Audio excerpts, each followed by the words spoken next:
have it now? Are we good? Hello? Can you hear me now? Because I see like the little green dot going up. Okay, you guys got me now. Woohoo! Sorry. Okay, I had left off the great big huge mic because I was afraid that it would be annoyingly loud, but apparently not. So we'll just set that there and get it behind the camera. Okay. It is turned on. Can you hear me now or not at all? Because I have it turned all the way up, I believe, but let me double check.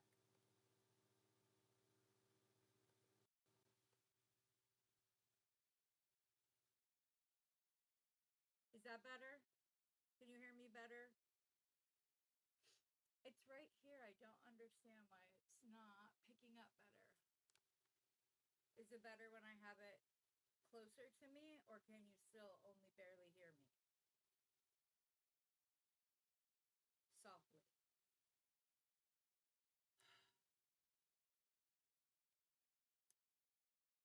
Let me see what happens if I plug this directly into my computer. Oh, I just broke something and I'm so sad.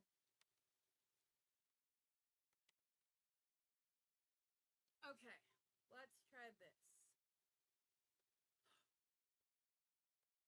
Just broke something. Okay.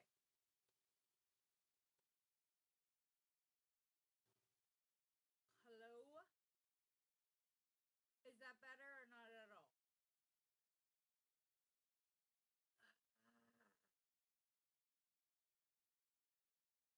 Where is my other microphone? I have another one. I just had yesterday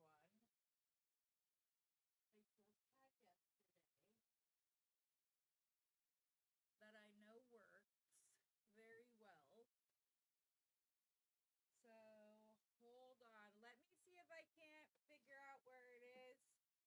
I'd rather not have to yell the entire show, but yeah. I'm checking my thing. It's just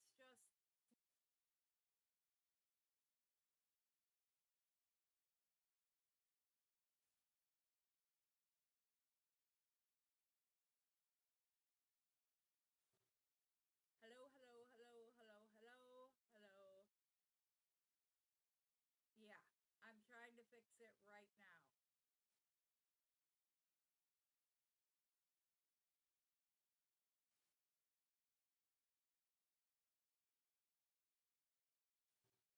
So this is the only one I'm getting anything on, and it is so soft. Let me see if there's...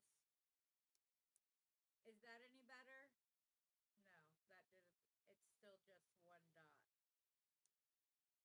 Hello? No, that turned it off completely. Hello? Yeah, okay. Let me see if I can find the other microphone. Hold on 1 second, because I think I might know where it is. I think.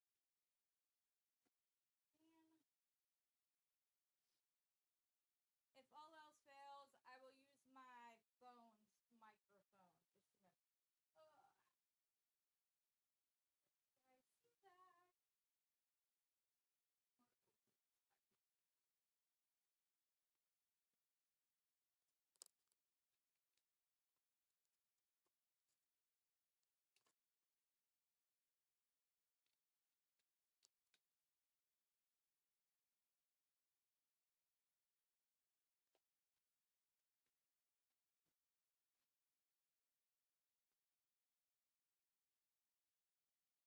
Did I see that? Okay, let me see.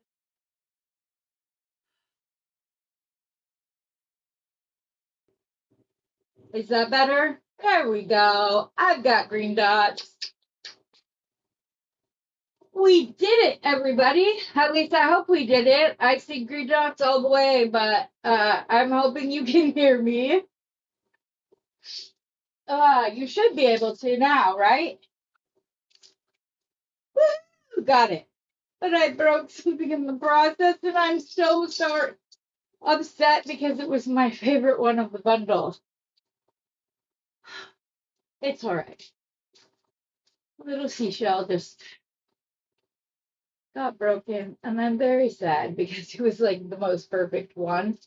And I have a sneaky suspicion that Rosanna is gonna love these. I already know some are gonna have to go in the mail and head their way to her so that I can see what she does with them and copy them completely. So we'll have to try that. Oh, this mic is no. What's the point of having a big, huge mic if it's not even gonna work? How's the picture, guys? Is it jumpy or is it still nice and smooth? I'm connected to the modem via the telephone line, Ethernet, and I can't quite tell if it's better that way or if I should go back to how I had it. I will tell you that my phone had 12% and completely charged in 36 minutes when it was plugged directly into the modem. So it's a good modem. Put that camera away. All righty. Glad everybody can hear me. Thank you. I appreciate that. I went ahead and I moved the big spotlight up so that it wasn't directly pointed at my face. And then we will probably, if Steve had it percolated, making it impossible for Heather to adjust it, I would have pointed it down more so that it was more directed. But I do like that I don't look as glowy as I was before. Um, so hi Tina. Let me say hi to everybody.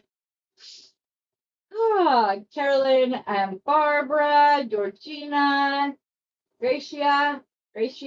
Sorry, my bad. I'm getting better. Promise. Rosanna, Donna. All helping a girl out. Tammy, Mary, Ronnie, and Tina. The gang's all here. So I'm very excited because I got something in the mail. We are going to go over the golden beads.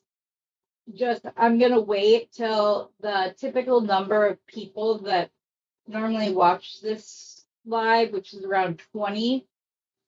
Some of them come in like once it hits their lunch break or whatever. So I'm going to wait. If the number of viewers doesn't go up, then I will just go ahead and go to that. I got these in the mail. You guys, I'm so upset right now, but let me show you what I got. I ordered these shells. Rosanna, do you see these things? They are a walking, talking, living, well, not anymore, ear cuff. This one was the biggest, prettiest, like, perfect placement of that to, like, hang stuff off of. And I accidentally crunched it. But am I right that you need some of these in your life, Rosanna?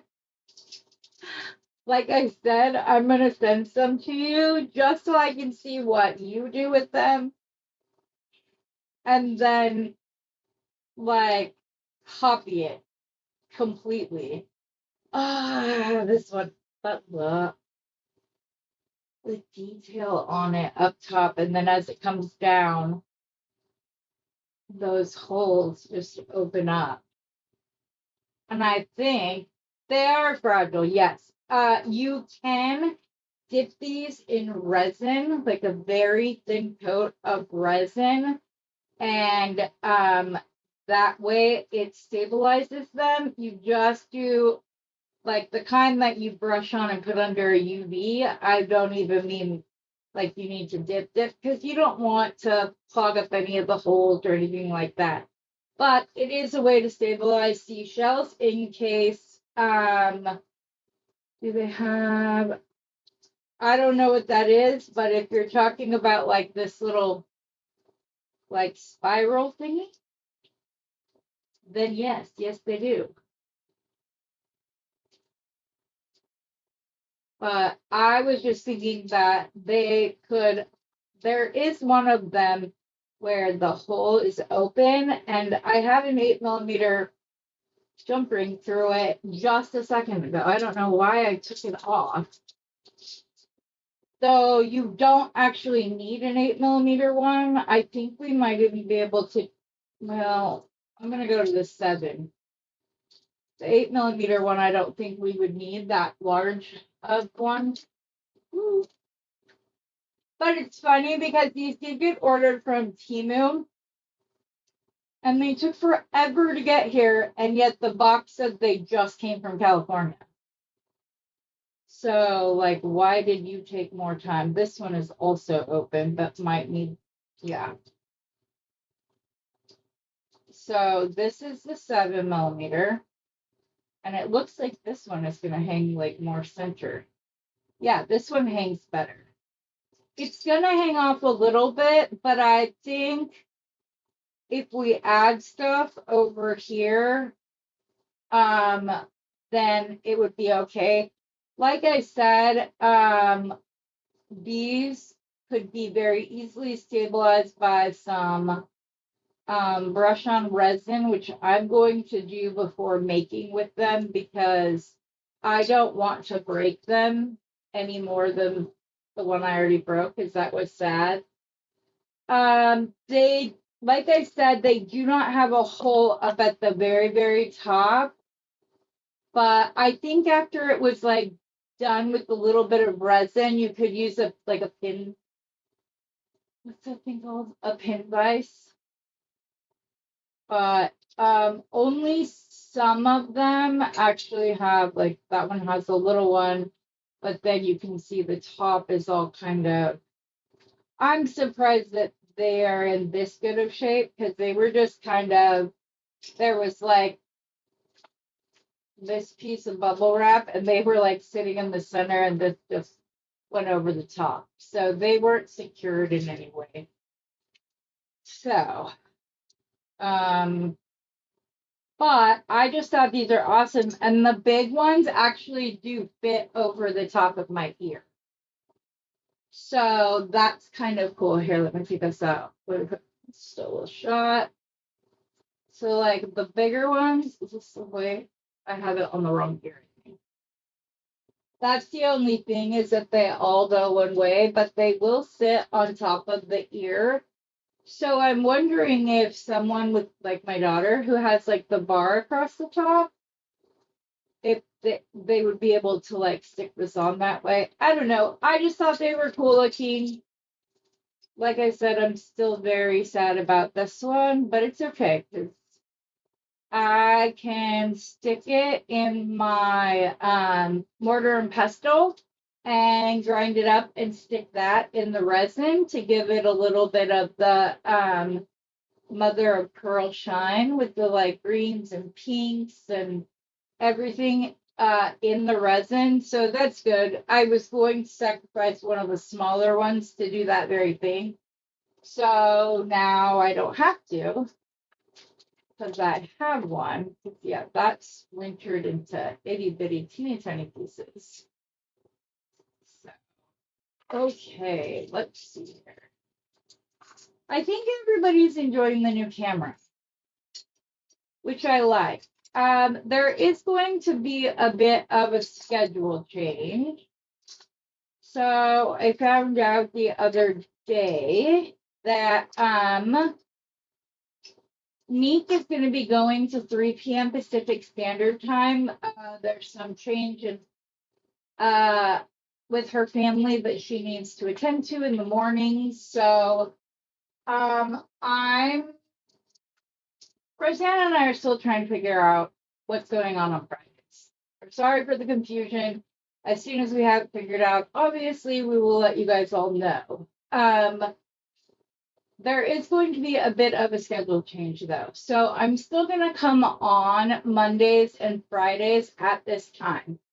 And I might pop in on Tuesdays and Thursdays, but that will just depend on how I feel. And then I'm going to go back to Wednesday night wind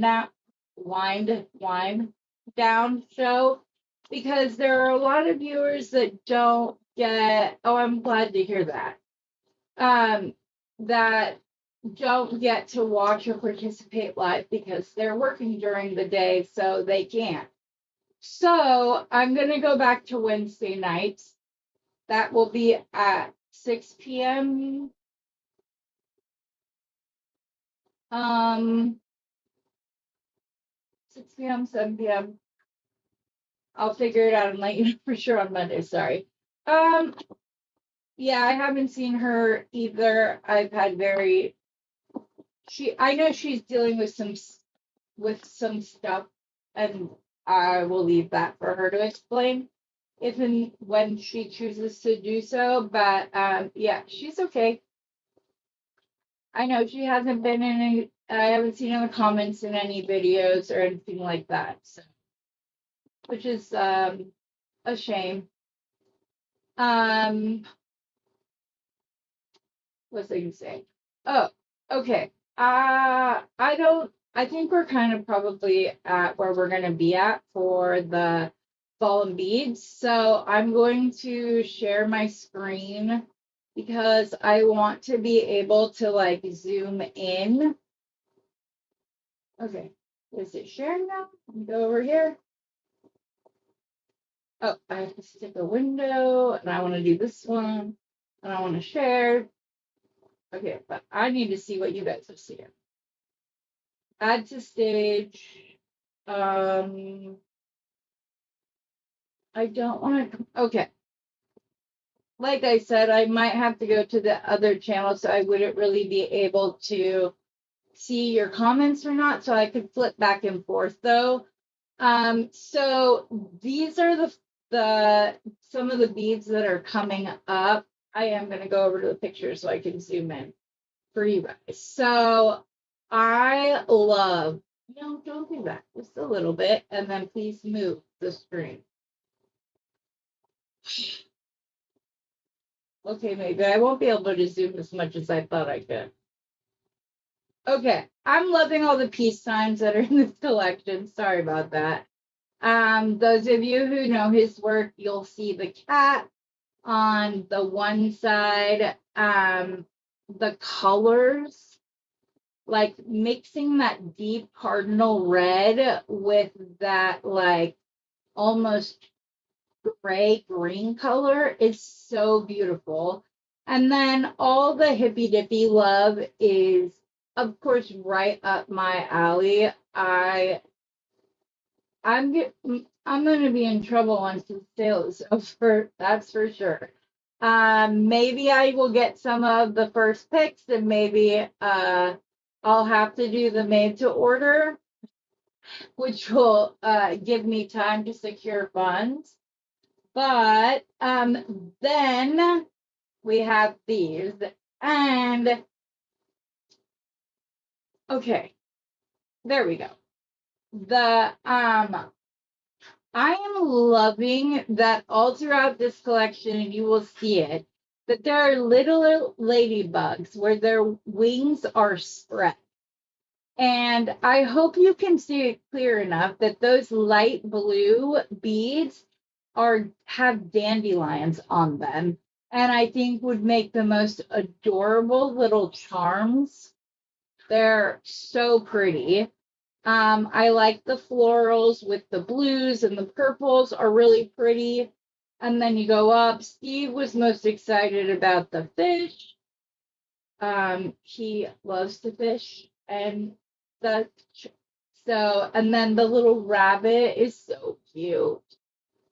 And I love all the little spirals, him and his wife. And as he said during our interview, he said his wife is the like creative mind behind a lot of their most popular designs. So, and then if we go down, we have more. I love those little beads. They remind me of Skittles.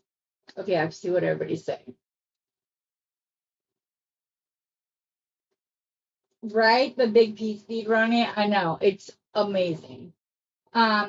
But I'm loving all the little Skittles. The middle one is the biggest collection that like I need in my life because it has the four ladybugs, and then it has like the large daisy ones, and I kind of wish that daisy or sunflower. It could be either or both. I kind of wish those were beads. I like the charms. They would be beautiful earrings. I just thought of that. So you could use the middle one as your focal, and then use the smaller lentils as like a secondary focal, and then the purple for earrings would be beautiful. I love the yellow with the birds. And like I said, I'm all about that heart with like the little skittle look. It's so cute. I'm I'm just obsessed by the whole thing. But yes, the little rabbit is so sweet.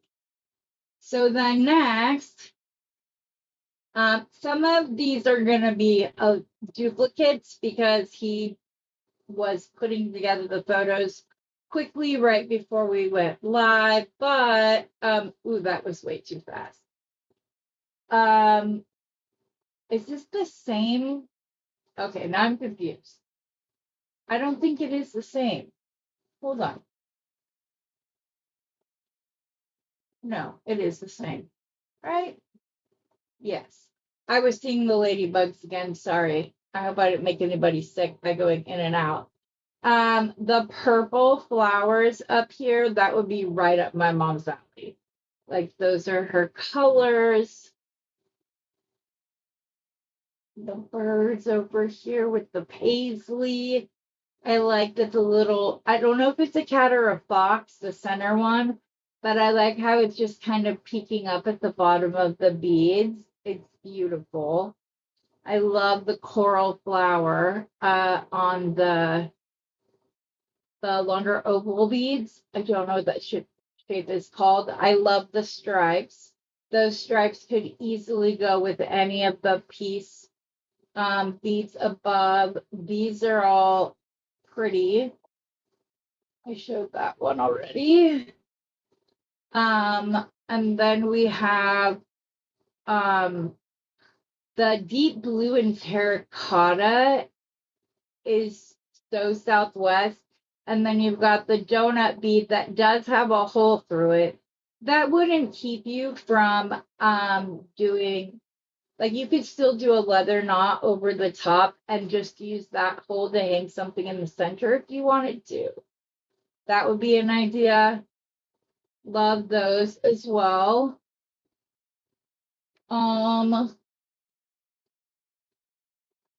I can't remember if this is the same butterfly that we showed the other night.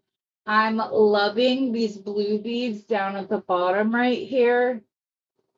The colors are so rich and saturated. They're just so pretty. Oh, the open butterfly or ladybug wings again with the butterfly bead and the daisies. I love the purple over here as well. They're just so, ooh, the leaf charms. Their attention to detail when they design is just bananas. Okay, I think that's all that we had on this. Yeah, the bunny is the cutest. I like the stained glass window too. I think I might have missed that one. Sorry. And I like all the beads up at the top center. So we have those. I think I might have forgot to download a picture. So hold on because I think I have one more picture that I can share. It's not as detailed as those ones, but I will download it. I'm gonna open it in pictures. I think I'm supposed out there. Oh, there. Can you guys see the cups? I don't know if you can. Can you guys see the little cups or no? No, you can't. Just a second. Ba, ba, ba. Window. Hold on, I have to go open it first. Or I can't share the screen. Okay. Share. Okay, like I said, this one isn't quite as detailed as the other pictures we have, but you can still like get a glimpse of the beauty. That one almost looks like it has the seal on it, the one at the top right there. The one in the middle just screams Easter Sunday to me. We saw the birds, the skittle beads, um, oh, that big mandala one, the second one over is pretty. That's a gorgeous coral butterfly. And then, yeah. So I'm very excited. Um, did you guys even get to see that? Probably not. Sorry about that. Just a second. Let me go open that again. I feel bad. I'm sorry. I'm still getting new to this. So I need to go see if I'm sharing the correct screen. Let's see if I remove. We're going to take this off, stop screen. We're gonna put a new one up, window. Okay. Share. Okay, there we go. Now you guys can see what I mean. So I think that these second one over, those are the ones I said screamed Easter to me. I don't know if that's a bird or a seal in the first one, but either way, it's adorable. I love the pinwheel beads. There's a few of those throughout here. This collection. Now you guys can see the mandala style beads that they have. The coral butterfly. He says they have several butterflies. We saw the apple design the other night, which I'm still obsessed with. And then I think we saw all the rest of these. The middle row looks to be all new ones that we hadn't seen in previous shots. I also like the second one down, those like light blues, and then the, why can I not think what that's called? The, when you have all of the diamonds. I can't think of what it's called, but I'm loving it all. Why won't it do it? Okay, stay there. Okay, you can see my mouse moving now. Let me see if I can zoom in so that you can still see them. Go over. Yes, you can see them now. You still can't see it?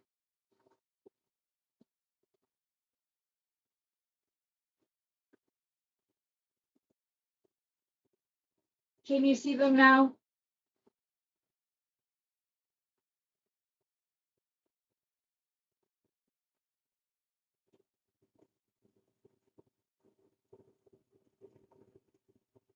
Teacups. Okay, good. Sorry about that. Okay, so see, I can't tell if the blue there is a seal or a bird, but it's beautiful. You see the Easter Sunday, the coral and like deep, deep magenta mixed with the blues. They're beautiful. Like I said, I think this row, I hope you're seeing it. Yes. I think this middle row is stunning. I love the mandala. I love the color combinations that they came up with, how they designed these. There's the coral butterfly. Yes, you can see it finally. I think the top row of these cups, I think these are all new to us. I don't remember seeing any of these the other night. We did see the apple. We saw the little cat or fox. But I just think that this is on amazing collection. I am so excited. That's backwards. I'm so excited to see the rest because they still had one kiln still going that they're opening later this afternoon. He did say that he could send me pictures at that time point. I'm really excited. And he said that his wife is also excited about doing the Misfit sale. So that makes me very happy because I was, as a female, like I know how I feel about the art that I create. So I wasn't sure exactly how she would feel about doing so, but it looks like we're a go. So that'll be fun. Okay. I want to take a moment and kind of address Wednesday and the way things closed off. So I try to create a very inclusive community while we are here. And over on Beading Besties and whatever else. I will tell you that I specifically named my company TT's Trinkets and Treasures because I didn't want to stifle myself in any way. So if I felt like macrameing, I could macrame. If I felt like crocheting, I could crochet. If I felt like jewelry making, I could make jewelry. I can do many things throughout the jewelry community, skills, techniques, whatever. So I want to still be able to ask for recommendations. I like getting your guys' recommendations. I'm just going to ask that when you give a recommendation, please do so without any expectations. Because it seems that people are getting annoyed when I'm not doing what they think I should be doing, which isn't really fair to me because this is my channel and I want to create with you guys. I would not want to walk into your home and tell you what you are creating isn't what you should be, or things like that. And I know that when I made that necklace with the leather links and it was complimented on, and I was kind of shocked by it, I went back and thought about it, and that's the only time I've received a compliment. So after I got off the show, and stuff. And funny thing was, the next bracelet was going to be a macrame bracelet. So after I got off, and I want to share this with you guys as well, I made this bracelet. And it kind of has two meanings to it. We are enough exactly how we are at any given moment. We should never be made to feel or make other feels like they aren't enough. The other is I've had enough in some respects of people coming on and making the chat uncomfortable because I see that people are clicking out of it because of that. So we're not going to be having that anymore. I want everybody to want to spend their time with while they're sitting there creating, having us in the background, whatever else. That's what I want for everybody here. So, okay, that's been said. We're all good. Hopefully, Carolyn and I can figure things out this weekend. And she is comfortable enough with everything to consider moderating for me because I would love that. I know that she has the same vision for our community that I do.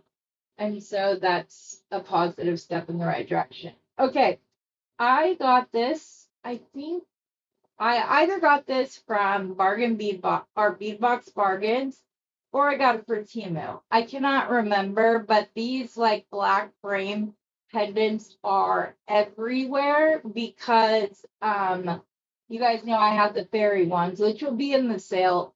I was gonna do one this weekend, but with Gollum going, I don't want to miss posts. So we're gonna postpone. But um so we have this, and immediately I thought of the shell pearls from Bead Box Bargains because they have the same floral. They are the same floral color, so you see they go very nicely with these. And I know some of you guys want the, oh, you got it from Bead Box Bargain. Okay, great. I got this one. I have another one. I got one other, and I literally had it out. I know that you guys are waiting for me to post the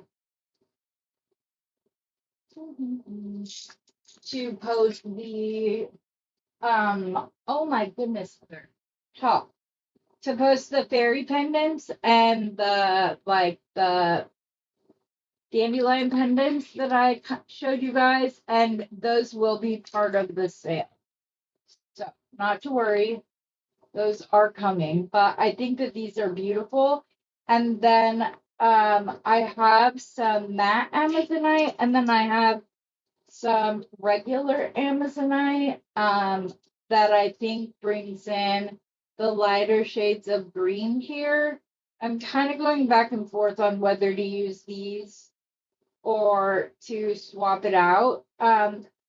I do have some black wire, but it's very blue black.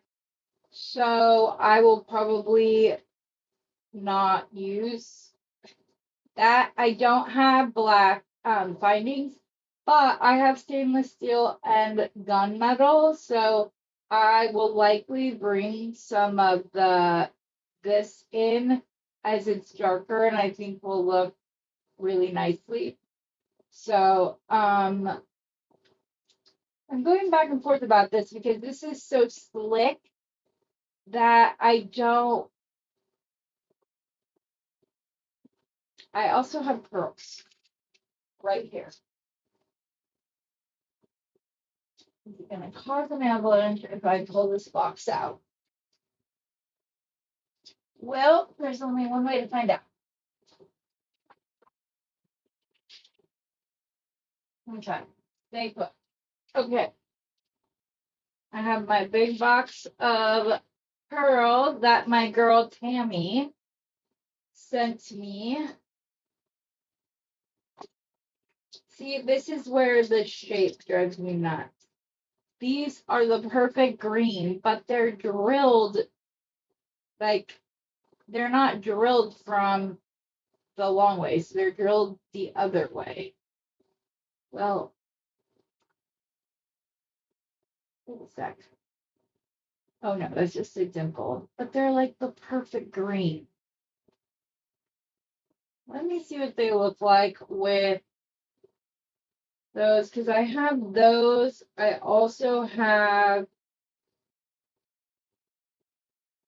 have some really pretty coral pearls, like actual pearls. They're a little bit of the lighter tone, so we could pull those in as well.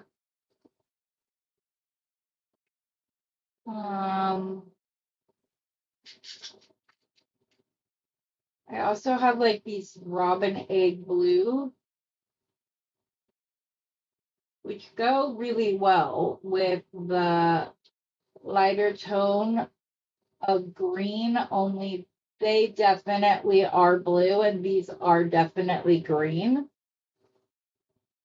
I really like this soft green though.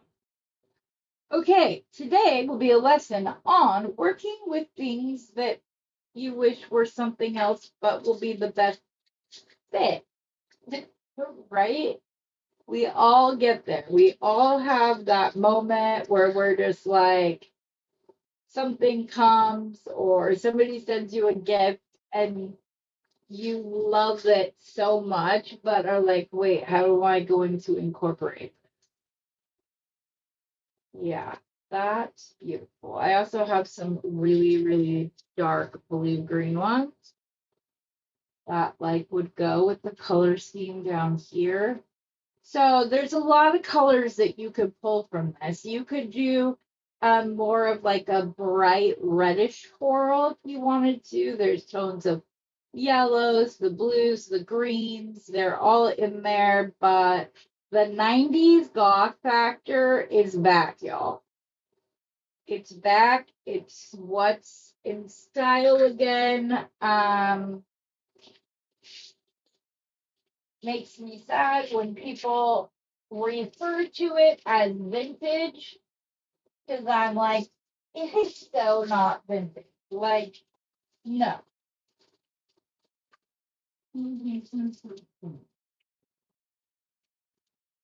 I also have some other pearls. And here's another thing that I got that I had no idea what to do with, but maybe could be a very pretty secondary focal. These. I love these. They're so beautiful. But they're a button, so they have two holes. And so I haven't known how to use them, but I've wanted to use them so bad because I think they go perfect with Amazonite. Aren't those? They're so pretty, but I don't know what to do with them. I mean, if I created a really big jump ring and turned it so that the holes were vertical instead of horizontal, that would just be a very big jump ring. And I don't know that any of my mandrels are big enough, but I could just, find a mandrel from home. Yeah, see, nope.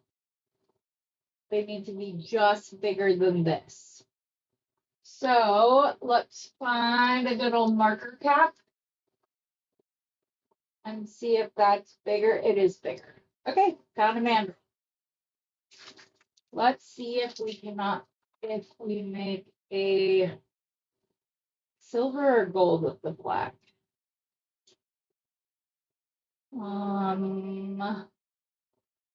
I feel like if it was just the black, I would absolutely, you know what? I will see if I can. I don't see it. I was gonna give my stainless steel wire a gold, but I think I want gold. So really,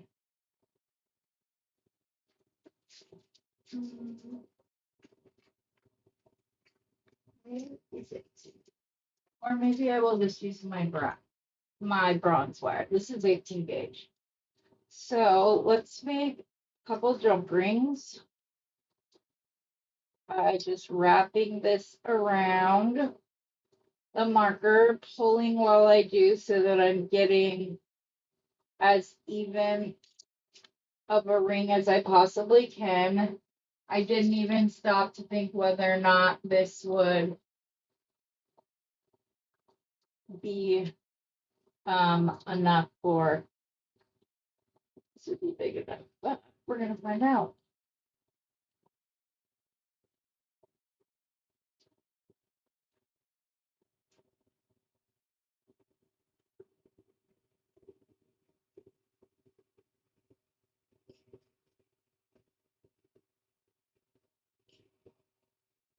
And I'm cutting directly off the spool so that if it's like really close, I don't waste any wire. And if you can see, I'm getting as close to that other piece of wire without actually touching it so that these line up better. And I'm trying to keep my pliers, that one's not straight. I'm trying to keep my pliers as flat as possible so that my jump rings will measure up one to the other. So, because those could look really pretty as like a secondary focal in this, or even like as an earring. Okay, we're gonna stop there for now and see if these even fit. I put them over here. I was like, where are my tools that were just here? So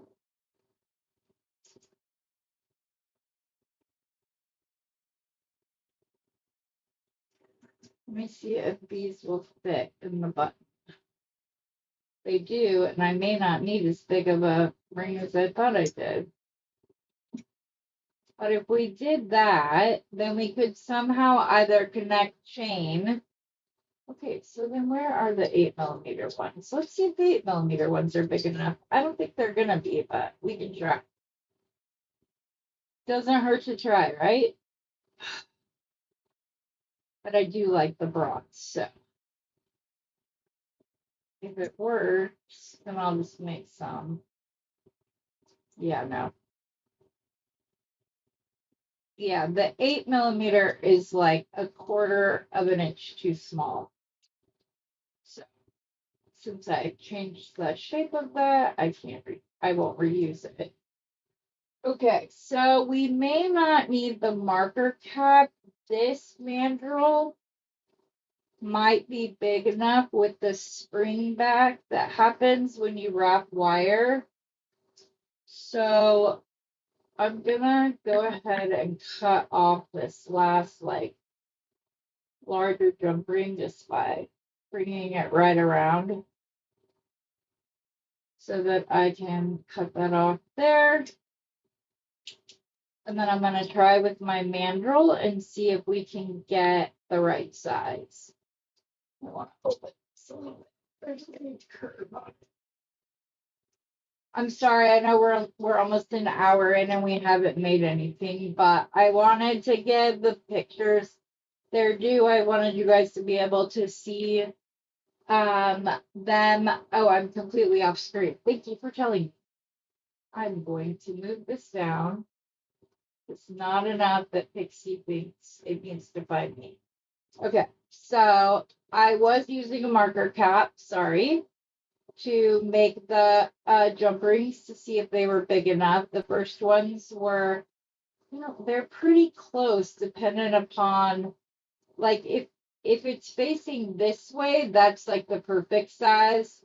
But turning it vertically, you don't need as big of a ring. So I'm going to try using my largest mandrels and see if this will be a good size. I'm going to go ahead and wrap around till it looks like I could get, I think that's just about 5, factoring in the small amount of waste. So as I showed on the other one that you could not see, I go until the wire is visible, but not going to get caught in the blade. And then I go and I'm just going to cut off that itty bitty bit, do the same thing. I like to be able to see the other side of the jump ring, but I don't want it to get caught in the cutters. Wow, that one just didn't want to cut.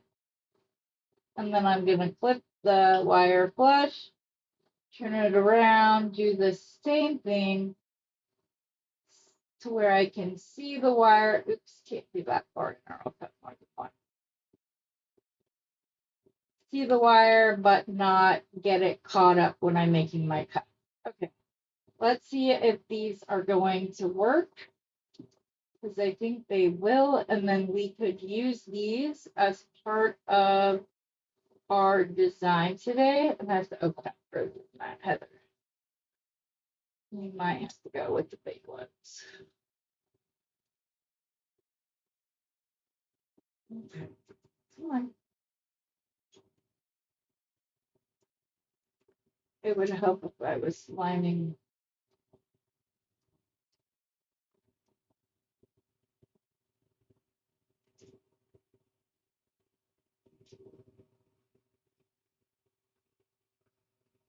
It would fit, but it's gonna be all misshapen, which is too bad.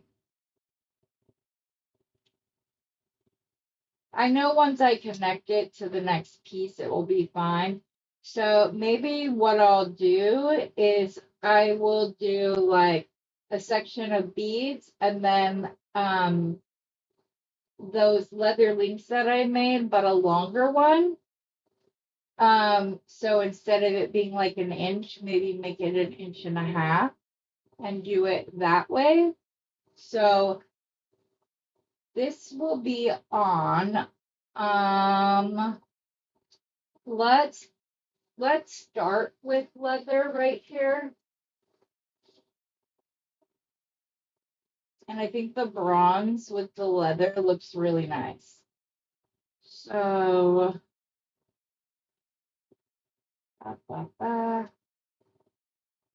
trying to decide how I want to cut this or if I just want to take this veil off.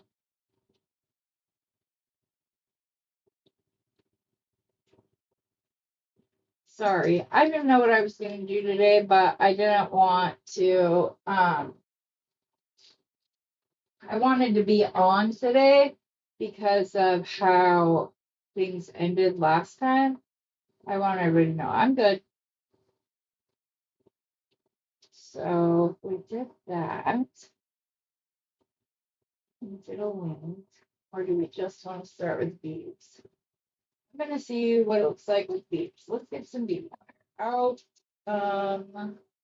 We do not have black, but we did. I have it, and then I have the good old faithful.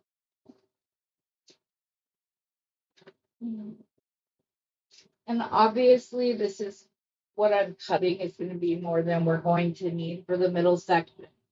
But I figured that I would just keep this stuff out of the way. We don't need these anymore. Up.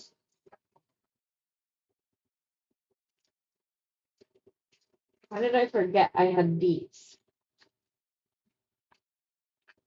I wonder how big the hole will be. If I could get these as the center leather, that would be awesome.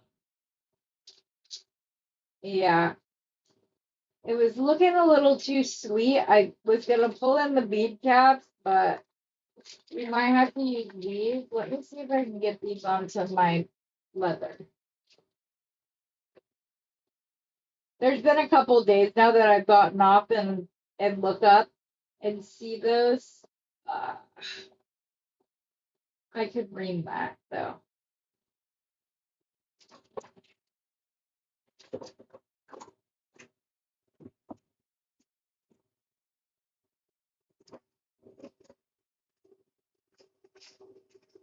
Mm-hmm.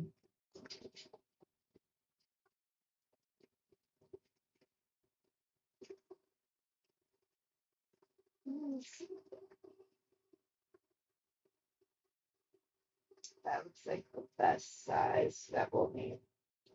But that's the wrong.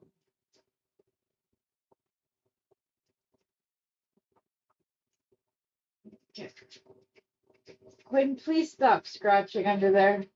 Quinn, stop, please.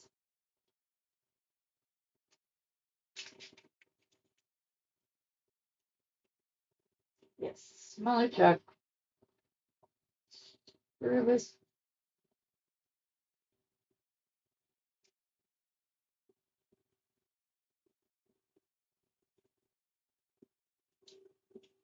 Our drill bit in there. Maybe too tight for putting this on. Oh, this is frustrating. Okay, maybe we don't use this right now, so Heather can figure out how to do it. I have more.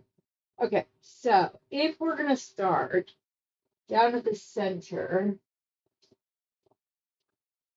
also.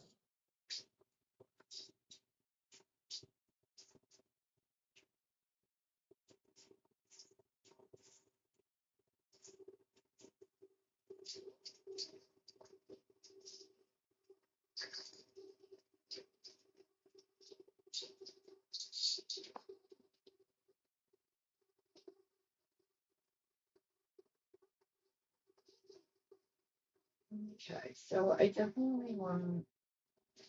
Will this fit through there? No, it won't.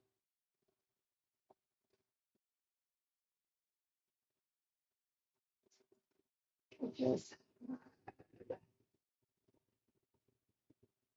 just where did I put that?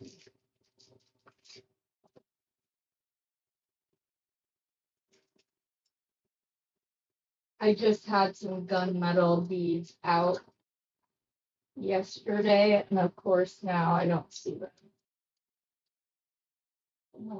Yeah. Okay. Let's start with three of these little gray crystals because I think these will fit under the veil, and then our wire wouldn't be under the veil or wouldn't be directly. No. Use one on one side and one on the other.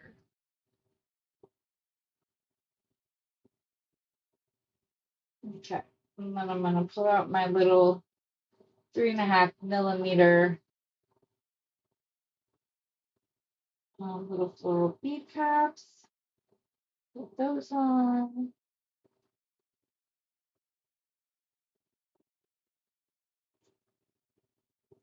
Perfect. So cute. Yeah, I really like that. I really wish I could find. Have my little itty bitty bronze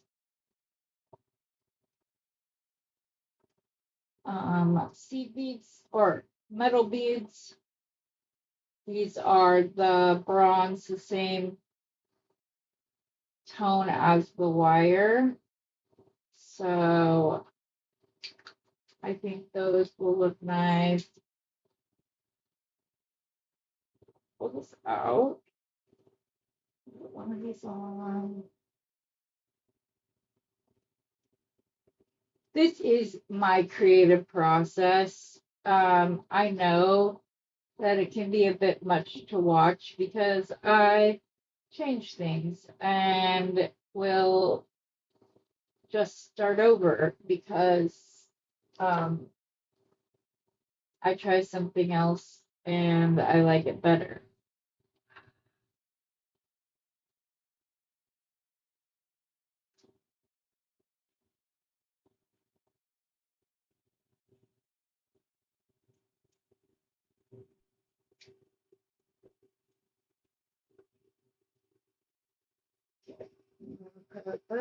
I want another.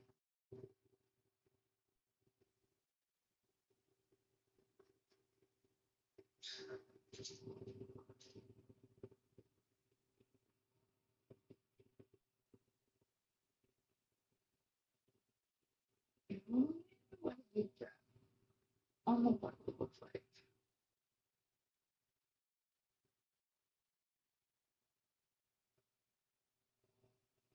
Get it on the wire. These spools might be too small for this wire. Oh, oh, there we go. No, check this apart. I think these are going to be best used in like a bracelet design, which we could do after this. Okay, so we have that, and then where are the bigger? But a whole millimeter, but they are bigger. And as I told you before, these are both spooled as 4 millimeter bead caps, and one's 3.5 and one's 4.5. So go figure. There we go.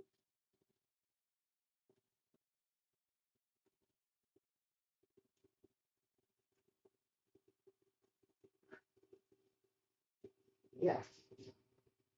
Oh, I like that. I like the lighter coral shade and then the darker coral shade.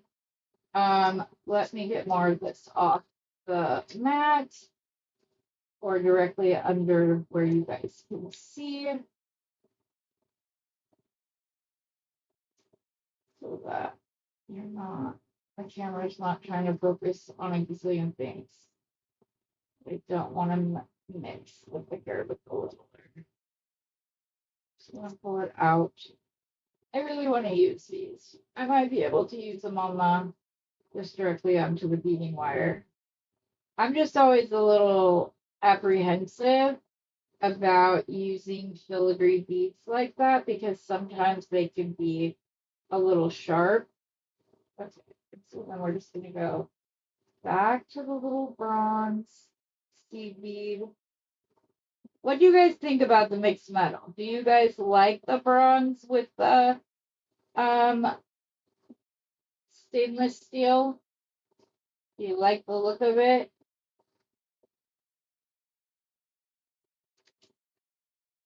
I think it brings like a little pop of lightness in between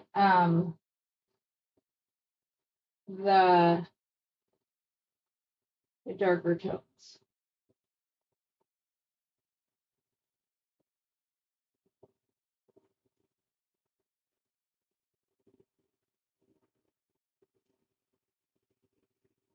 Sorry.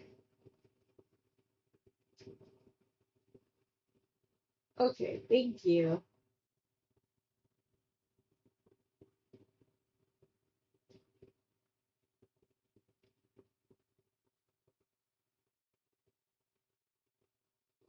Oh, I'm liking it already. This could be. Oh wait, I need to put on the bead cap. I almost forgot. Yeah, gray crystal is next up there. We could.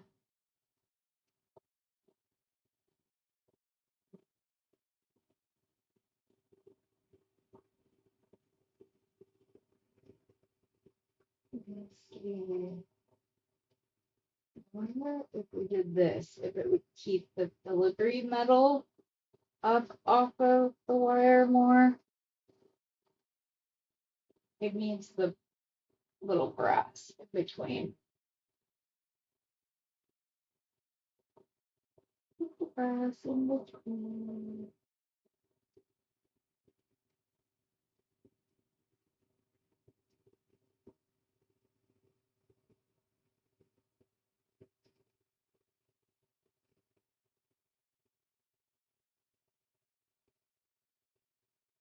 Do you think this is too big with the crystals? Or do you think it works?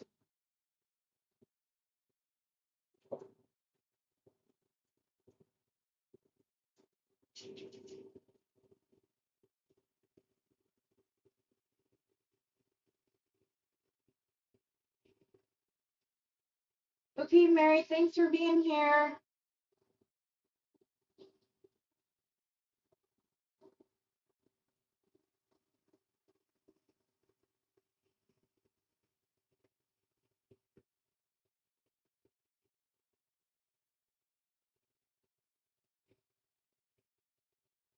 I'm kind of liking the cream colored crystal best with like the gunmetal and stuff.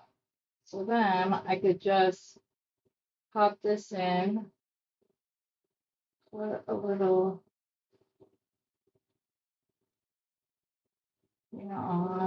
grab the big coral bead. One more. And then use a bead cap to keep this. This one isn't bad. Like this one has like the lip that like keeps it from being sharp, but this side doesn't. So that's what I'm worried about. So that's why I'm putting the bead caps on to keep the wires centralized underneath the bead cap. So yeah. Yeah, I like the coral on either side. I think that's really great. And the size matches better. So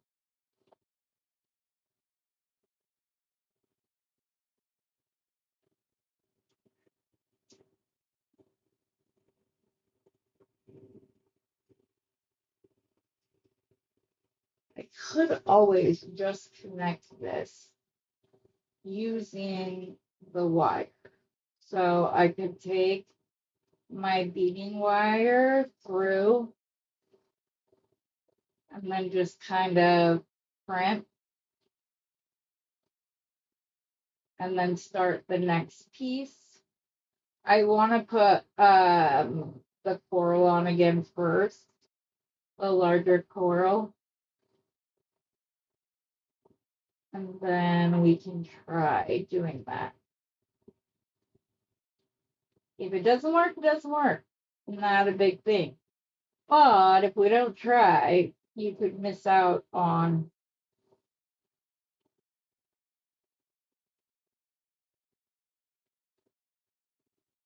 Do we like the button still with this? Oh, I'm glad, Kim. Yeah, they've been sitting here and I haven't known what to do with them. And I love them. As soon as I saw them, I was like, oh my gosh, I have to do that. I was gonna connect using a big jump ring, which I still can.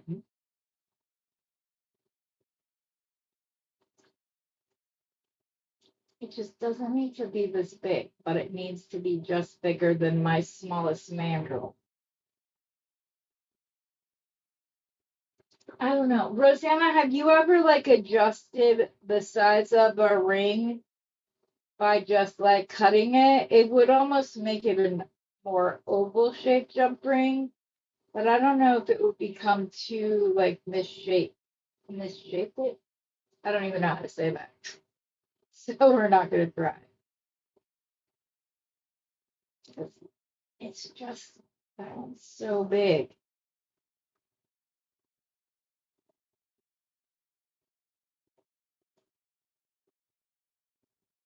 Aww. I bet it's beautiful. She's like, nope, haven't done it. Well, again, it doesn't hurt to try. So I'm just going to clip off and try to keep it the size the same and see what happens as we walk them towards each other.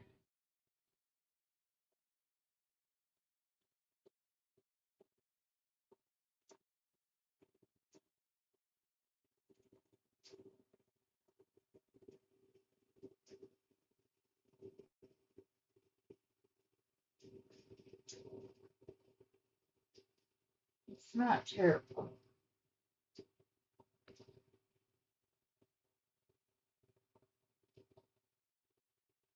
I actually like it better as the oval.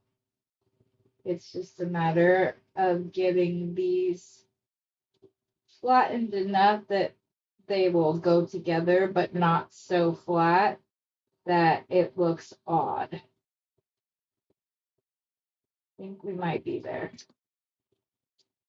Okay, so if we cut this off, then we can just jump right into this.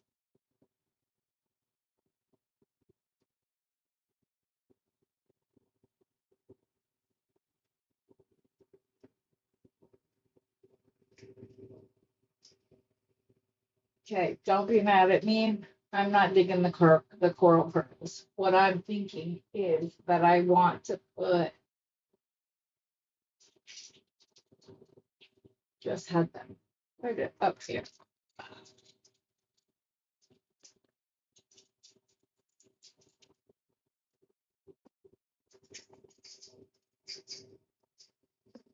Either the larger gray or the larger cream.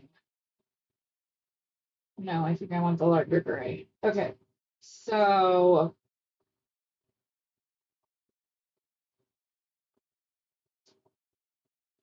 it's off the wire completely because I want just the cream. So we're gonna put the cream on here.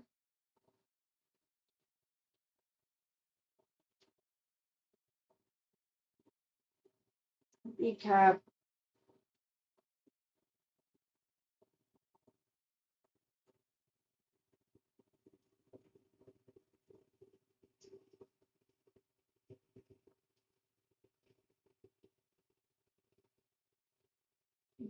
I'm gonna use this.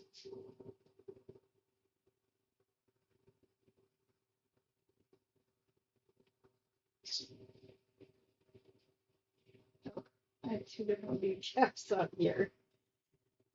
One of the big ones and one of the little ones.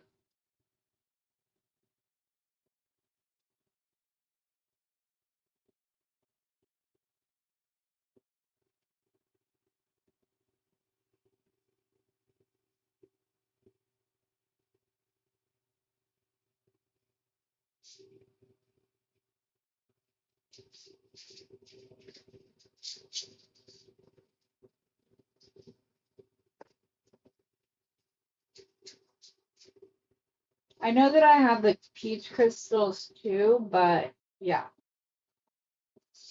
Um, but I don't want it to be a completely monochromatic design.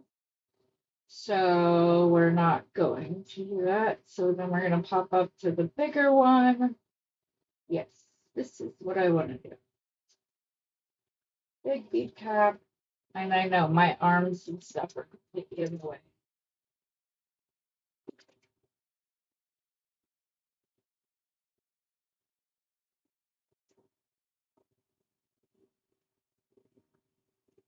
Large feature. Hopefully Steve's not watching because it makes him cry. But I completely undo a design like that. It drives him bonkers. But not as much as when it was like a crocheted blanket and I rip out half of it. That really just big. The little bead cups for the little pearls.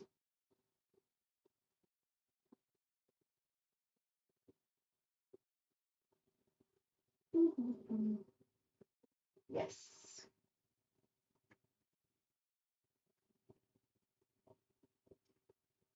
And back down to the small green crystal.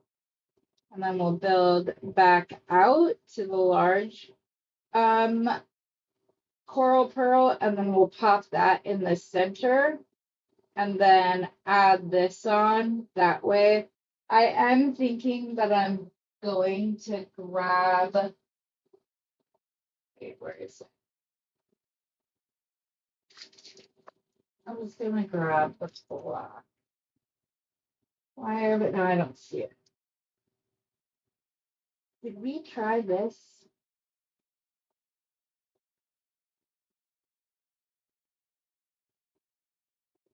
Oh, okay.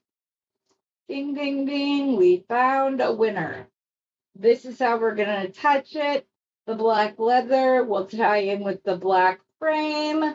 The coral and the green matches with the butterfly. We are all, oh, I'm so happy. Are you happy, Kim? We're using leather and we're nodding like your favorite thing in the world. Oh, yes.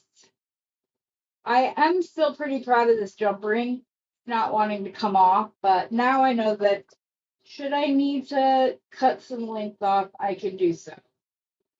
Oh, I'm so excited.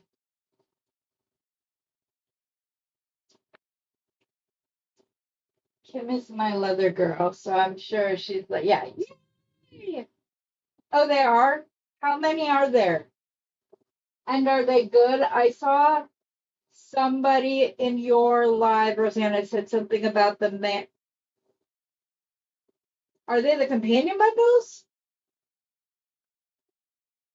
Oh, goodness. Okay, wait. I'm gonna go find out. Now I need to know. Because I can't miss a bundle. Come on.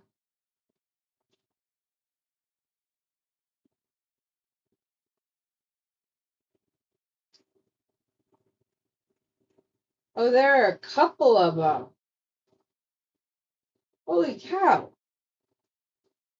There's amethyst and bronze, right? No, it's anti-copper.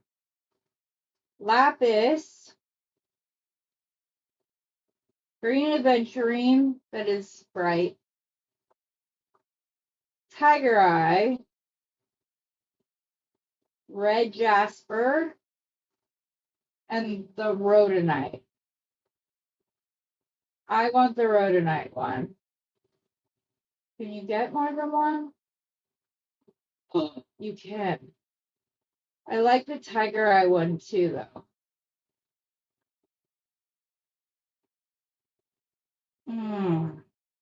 Not sure how I feel about this one. Mostly because of the crystal. I don't like the crystals that they paired with it. Okay, which is everybody's favorite?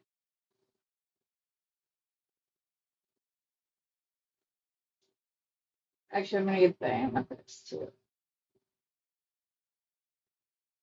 Oh no, I have a bunch of stuff in my cart. Heather, that is gone. It no longer exists. I don't know if this one does either. It does.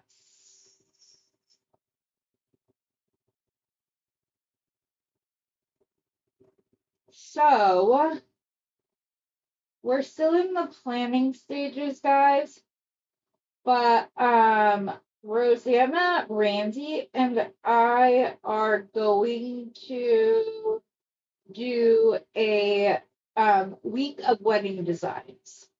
So everything from like a mother-in-law gift to your bridesmaids gifts, your groomsmen's gifts, actual like bridal stuff for them to like wear. I think that the three of us will come at it from completely different points, and that I think it'll be fun and informative and give everybody some ideas as we get closer to wedding season. Okay. Although the wedding seasons are the ones that oh, sorry guys. I'm sure you're all looking at the bundles too. There are some really nice crystals and cubic zirconia pieces on Bargain Bead Box right now. That would be great for like wedding stuff.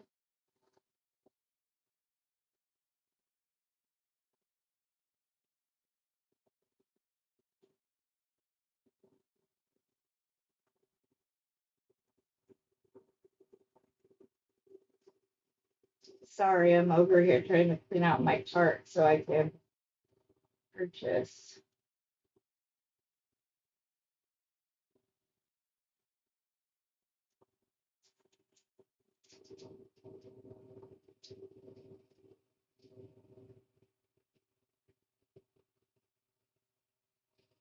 Gotta put in my coupon, make sure that's not on camera.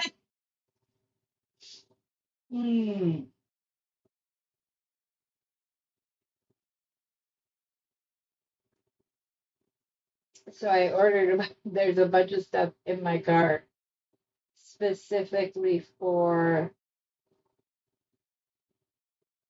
the wedding series. Oh, it looks like you can only order one per order.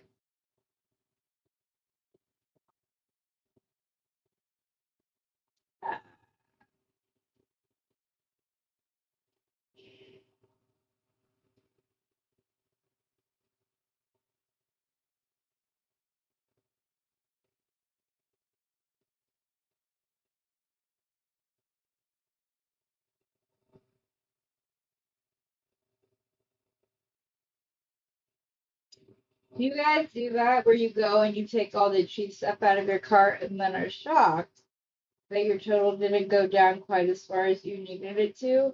That happens to me all the time. And then I'm like, what were you trying to achieve? There's some pretty freshwater shell for our beads that are gonna have to leave my cart. People are gonna watch this and be like, what was this chick doing? Let's see.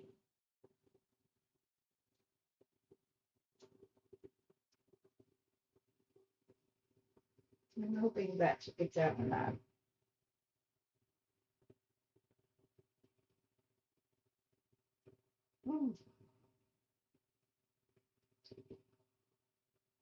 And again, $1 items that don't take your total down.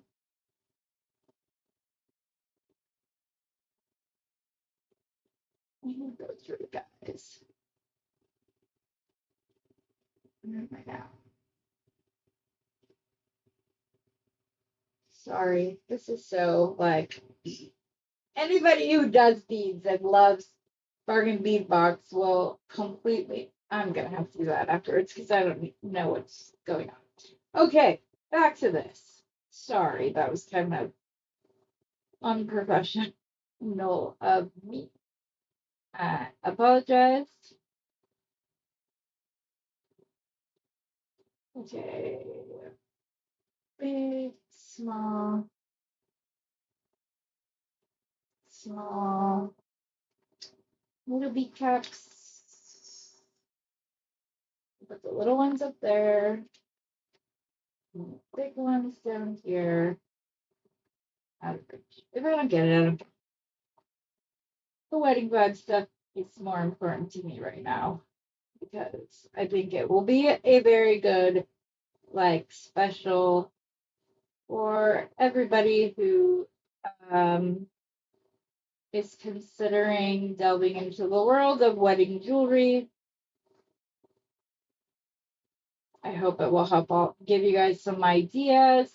The ideas could also work as graduation gifts. Wait, what am I doing? I need to go back to a large. That's what I'm doing.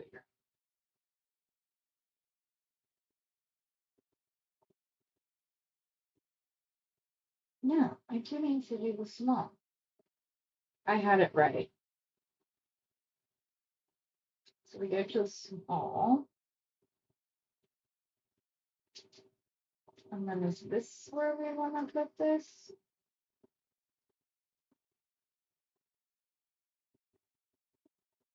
I think so. Although I'm not 100% sold on that anymore, like I was before, just because I like the big, like flower bead idea better. Yeah. Not my thing. Okay. So if we have that,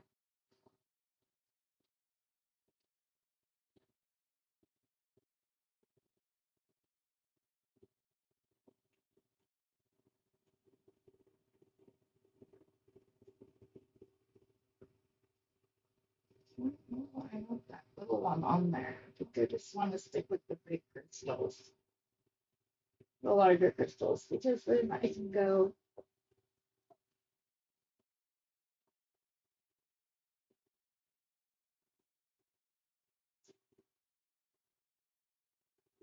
I'm going to go to the coral, the big coral, and then we can tie off and attach, put a hole and attach using leather, which will be awesome looking. Larger crystals are right here. Big coral pearls. Oh, okay, got that. Okay, we're not going to need much room on this other side, but we're going to need enough room to crimp both sides. So this is probably more than I need, but it's okay. Where's my little clippy? Gotta do it the other side now. Small.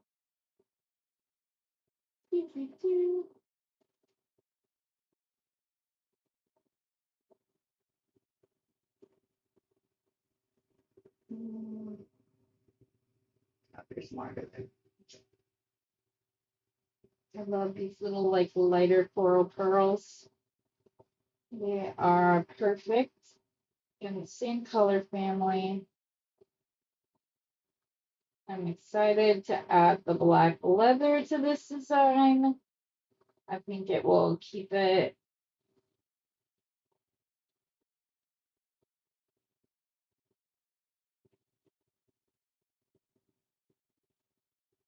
it'll kind of keep it edgy but beautiful. It'll have like a nice, I love using pearls and leather. It's one of my favorite things.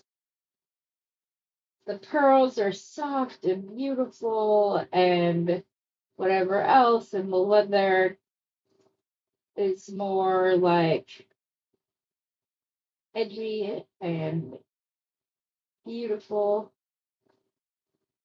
This little one does not want to be part of the design. There we go. Large. Yes.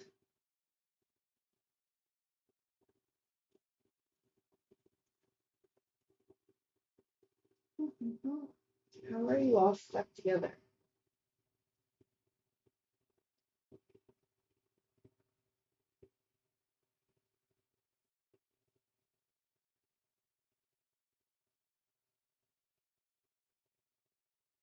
I got lost in my pattern for a second.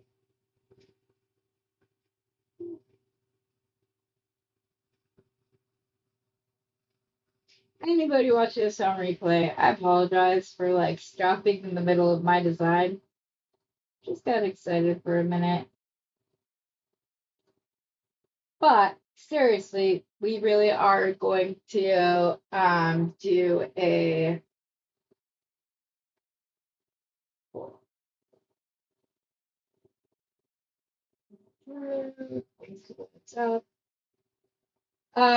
Bernie has tons, girl. If you want large old pearls, let me know. I'll get prices for you. He has pretty decent prices on his large hole pearls too, so they're not like ridiculously expensive or anything. So I will get sizes and send you pictures if you would like them.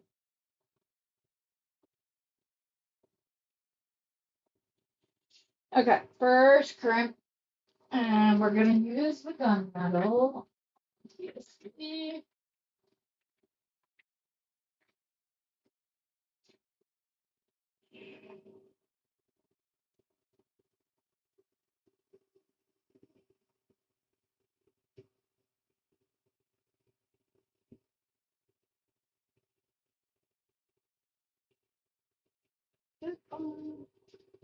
Loop it back through the crimp.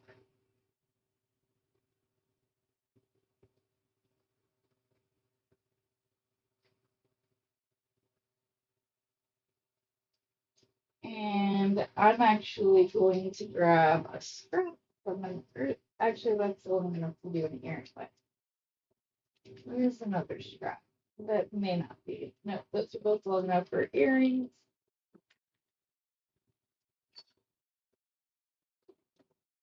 See, I'm even as particular about my wire. I'm just gonna pop this in. It doesn't need it, but because I'm gonna be putting leather through this, which I need to make this loop a little bit bigger.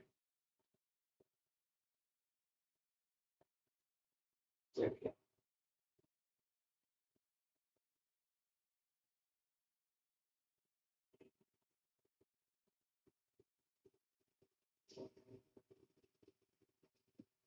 Ah.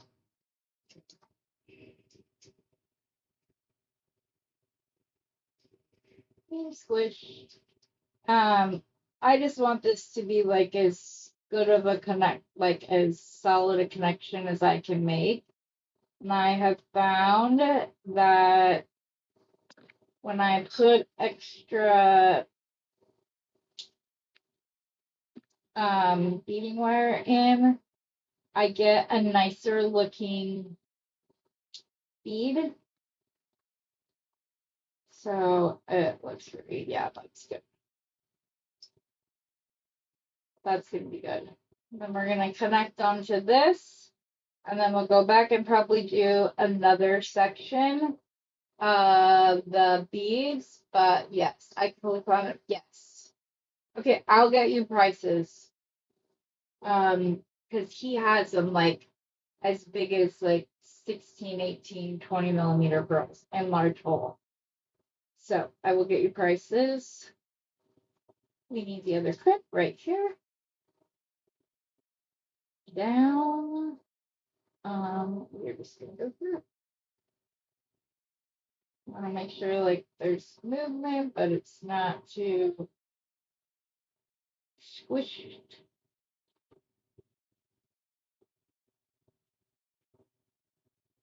The loop size, the same as the other side. That's about it.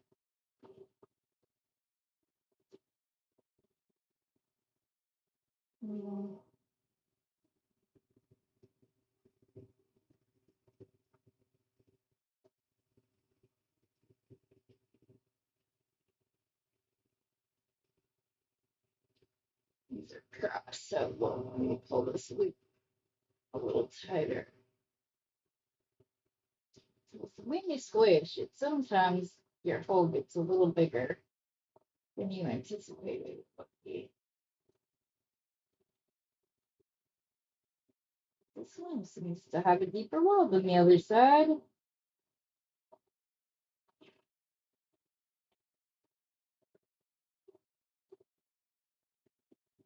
I think it's the color that I'm using. There we go. If it kind of squished instead of cut straight across.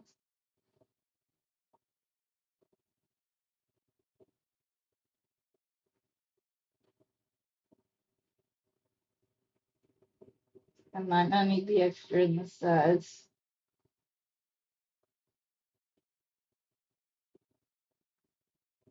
But I'm stubborn. Okay. Crimp 1, Heather 0. The crimp is going to get its way. So we're just going to go in and we're going to squish. And keep the bead centered between the openings so that it stays the round bead and doesn't get that weird like hourglass flash shape where there's like pokies at the top.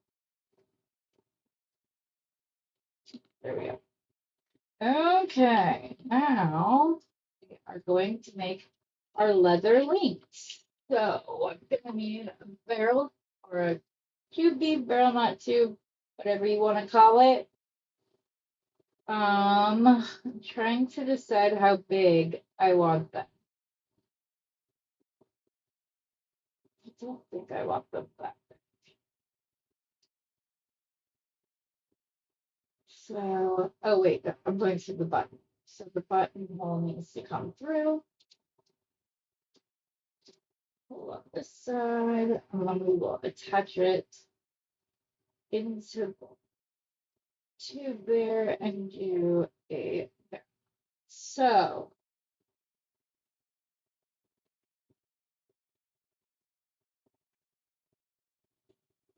I think there's gonna have to be like a knot here, and then the other one will go into the next section.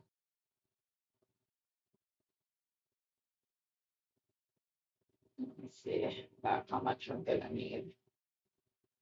Okay, so we'll need that.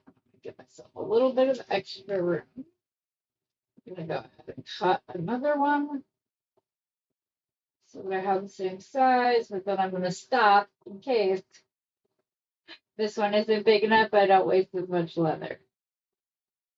If it ends up being the perfect size, I can cut the rest because we'll need a total of 4 pieces.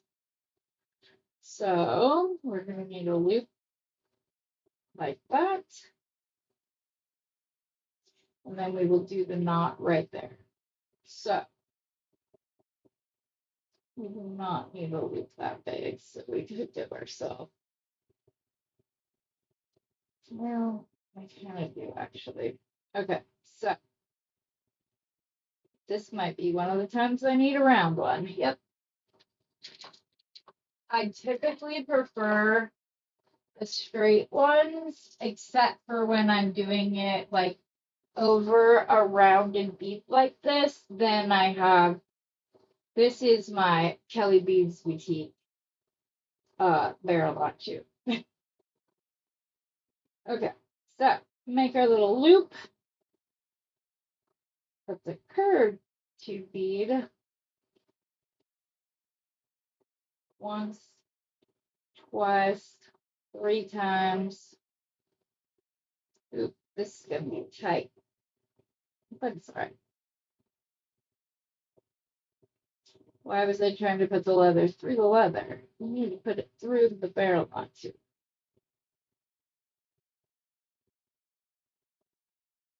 Oh, good. I had just enough to hold on. I will show that better on the next side. I'm sorry. Sorry.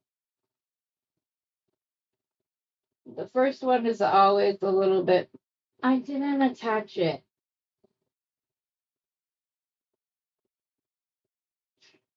It's such a pretty knot, though.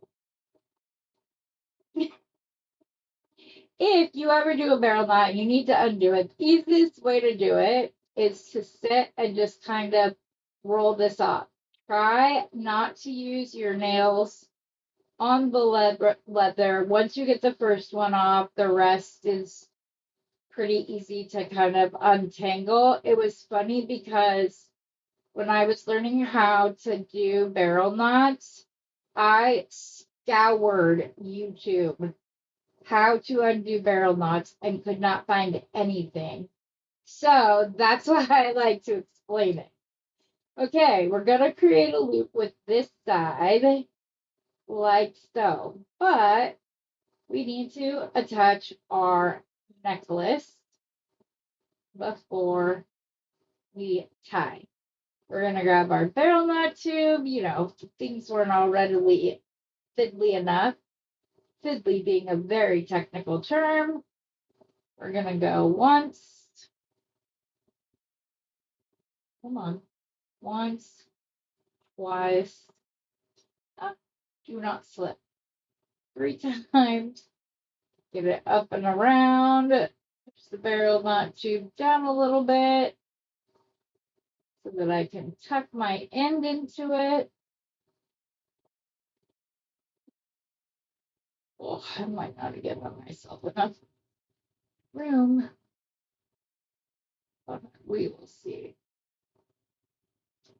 Just go into the tube, dude. That's all you gotta do.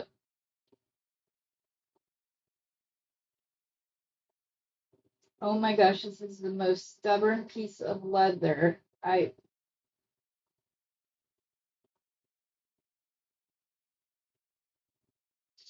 Okay, got it.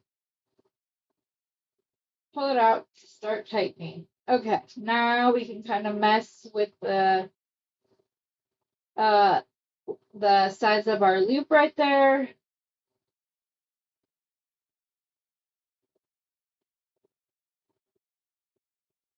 There you go. That sounds like a win in all directions, Caroline. I'm very happy with you. Okay, kind of switch this. Why is it not wanting to tighten up more? It's okay. I don't like my knots really tight, but we will obviously come back. Oh, and glue this later. I tried to make the loop a little bit smaller, and my leather misunderstood me and became way too small. Okay, that doesn't want. I don't know if it's because it's up against the bead. Yeah, it was. Because it was up against the bead. Okay. Is there still movement? Yes. Other side. Okay. So this is a 6-inch piece of leather, which I was pretty sure it was. That's a measurement that you use a lot. It's like spot on 6 inches. Probably couldn't do that again if I tried. But since this is the right length, I'm going to go ahead and cut off the other two sections just so that I have them for the other sides of the necklace. And we may do leather again at the end, maybe as like the clasp part. I have just enough of the 1.5 black leather. I really need to place an order with USA Leather for. Okay, oh, we've got to do the next section of beads. And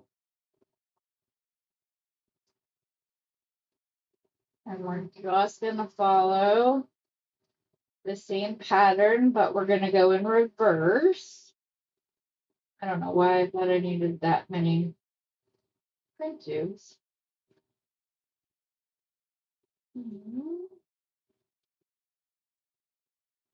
Oh, wait. No. I will connect the leather to this. Right? Right. Right. I believe so. Where did my strap piece of stick right here? As I said, anytime I can get a little bit of extra wire in my print tube, I try to do so. Squish, squish. You just need to make sure that you stay in the center every time you squish. And that's how you get the pretty, pretty beads. And mine aren't always perfect. I used to restring them all, and then I stopped because it's such a small thing. As long as it's not pokey or scratchy of any kind, then I think we're good. But I don't know where I was going with that, but it's okay. You guys, I swear this is a perpetual blooper reel. It's just all. That's why I say pull up a chair, buckle yourself in, because there's going to be all kinds of beady type shenanigans. Because there are. Okay, I'm going to go to large cream crystal.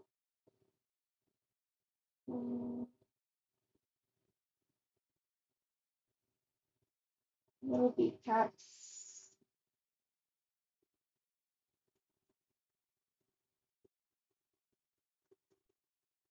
Kim, when are you going to come on Beading Besties, girl? All you gotta do is put your phone on a tripod so we can see your pretty face.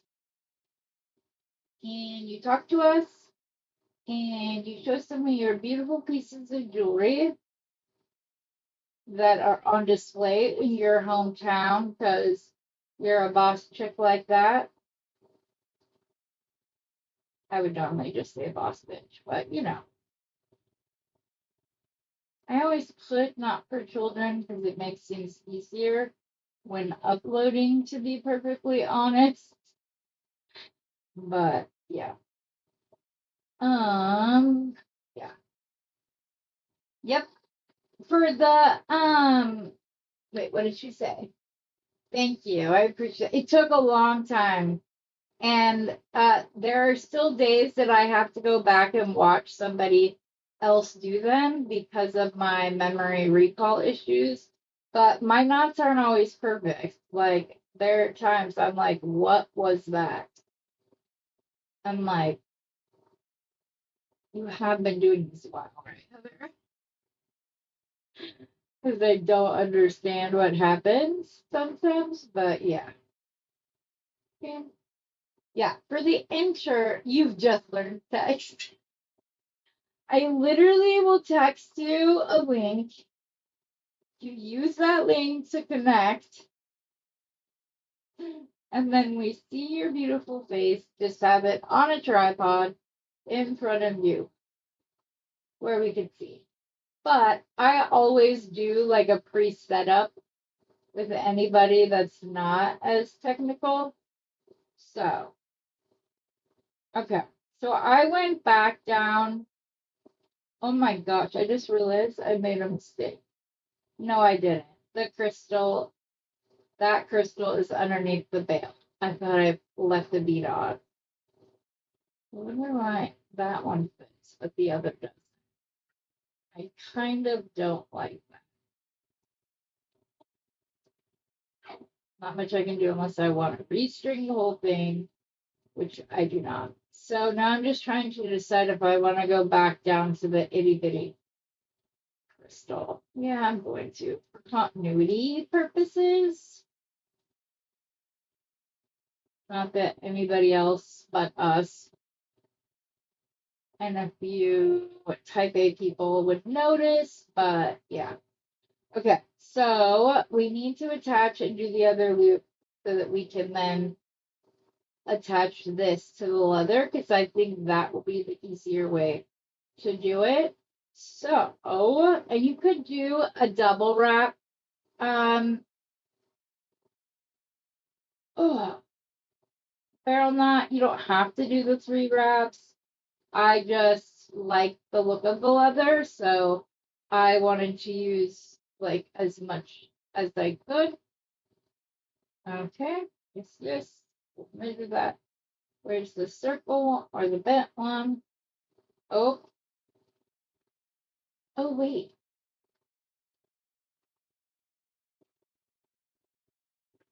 Yes, I'm going to tie the leather knot first and then attach this onto that and crimp because I think that will be easier than doing the way that I did it last time where I attached the necklace piece to the leather instead and then I was pulling it down and all kinds of stuff was happening. You know, we're not making things easy. Okay. Now, as Kelly Sutton, which that's also a funny story I have to tell you guys. As she would say, you don't want to use your nail like pushing down, but you can put your nail there just as like a barrier. Just don't do it pinching. Funny thing is that I was more of a beginner at the time when I found Kelly. I've literally watched every single video of hers. Okay, so that loop a little bit smaller. And I only knew her as Kelly. So then I don't even know how I saw it, but something like I think it was like a Great Bead Extravaganza um post or something, and they had her full name, and I saw that it was Sutton. And the reason that that's funny is because my like baby girl, my dog that will be with me forever and always, her name is Sutton. But she's named after a football player, not my BB friend. Okay. Yes, yes, yes. And then we will take this and we will go. Wait, you gotta put a crimp on first.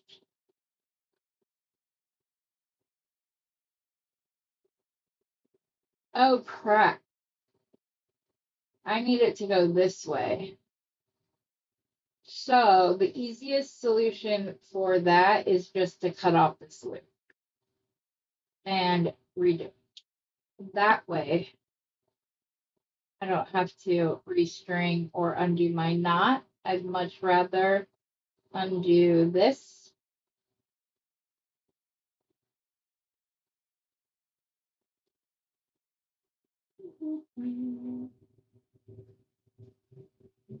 Okay. Oh, what are you doing here? I swear. Did anybody grow up with adults telling you? I swear you'd lose your head if it wasn't screwed on so tightly. It's funny, the older I get, the more sense that makes. Okay, so. Oh, Leah, I'm so glad you're good. Isn't it beautiful? I'm gonna grab something that came from Bargain Bead Box or Bead Box Bargains. I don't know if they still have those or not, but in my sale next week, if I can find them, I have. Where did we put them?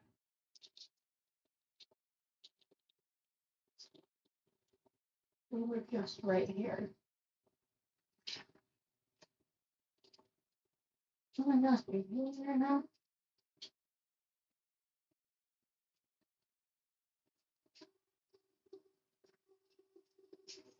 I just had them out. I was just going to show you a little.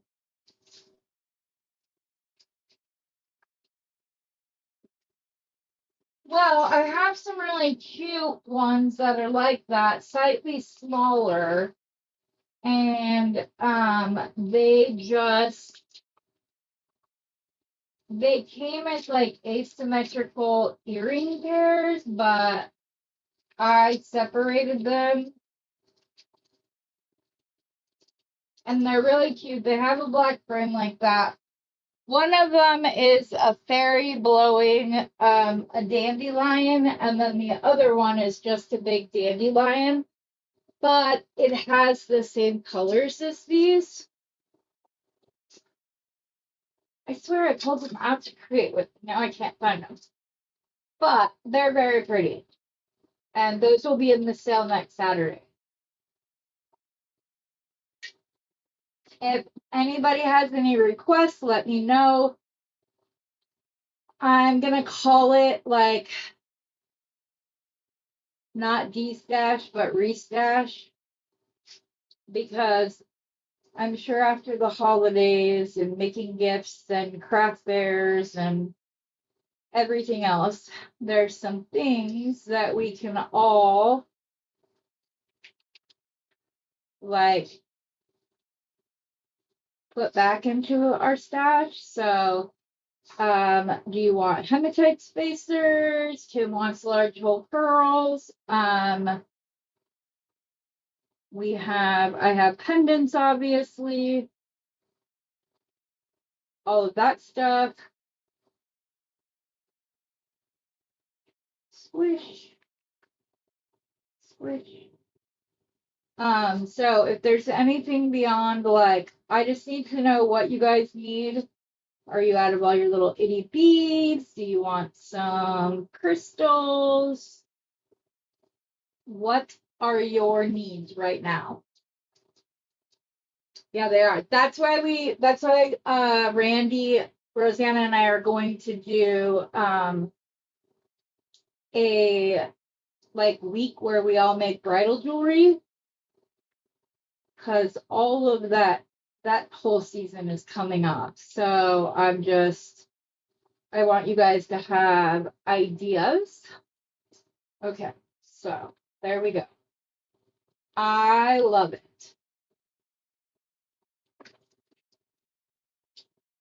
Where did that go?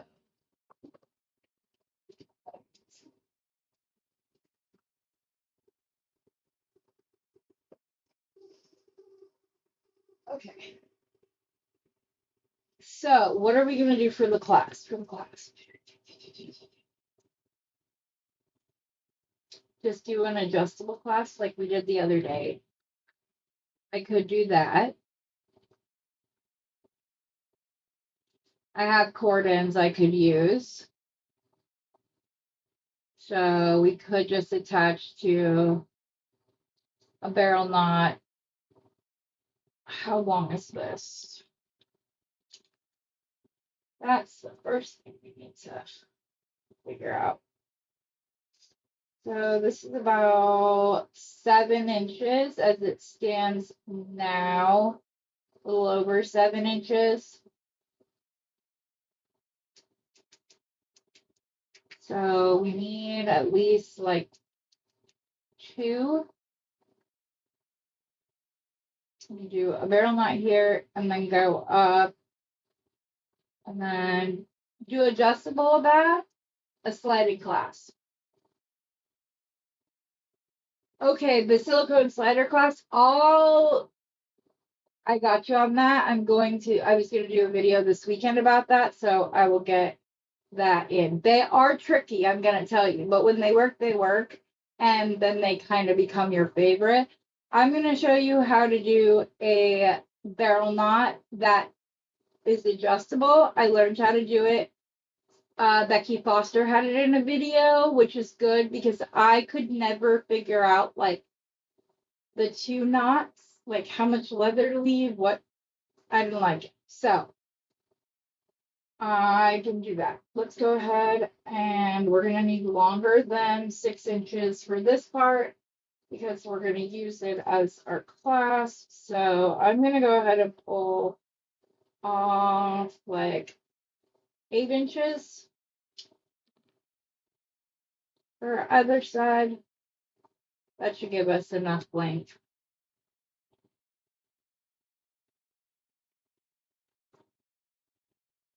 Mm, 8 inches should be fine, Heather. I was going to cut one of them a little bit longer. Okay, we are going to tie a knot with a little loopy loop.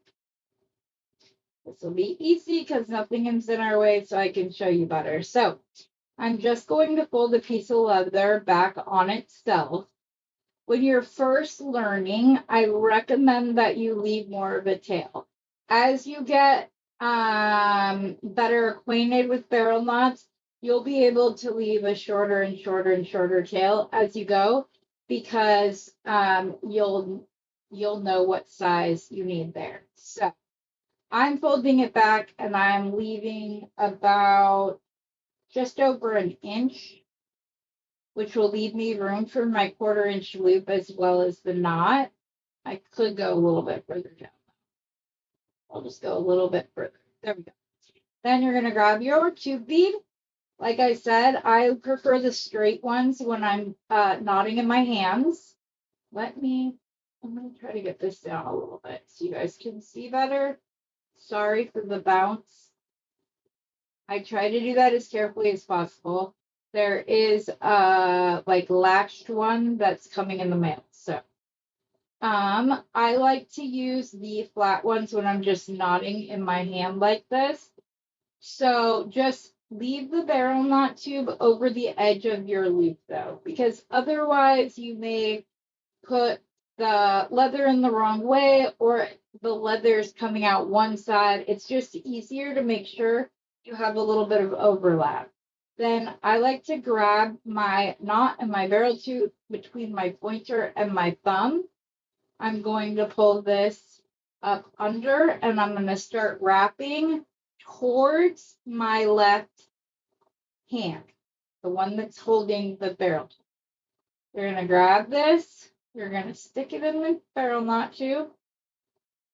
You're going to pull it down. You're going to pull this down. So I have to hold this kind of tight, but I'm going to try to show you. This leather is now down inside. So we're going to use the long cord to tighten our loop. Okay, I got it tight enough that I can show you the rest. Okay, so you're just going to keep pulling on this cord until your knot is as tight as you want. I recommend that you use matte or natural leather when you're first learning because the like coated one is slippery and it doesn't hold knots as well. Now, this is a smaller loop than I want, but this cord will allow me to adjust the size of this loop until it's where I want it to be. So that's about the size of the loops that we attached directly to the beading wire. These ones were a little bit bigger, but that's because it had to go around. So here's the barrel knot. It's nice and snug. I don't like to pull my leather like crazy tight because you have a better chance of snapping it when you do that. So there's that. We will cut off our ends. I'll go ahead and show you the process. So I'm just going to get down as far as I can. You are going to see the natural color of the leather. Kelly would tell you to use a Sharpie to color it in. My son came home one day from school. That's what I did.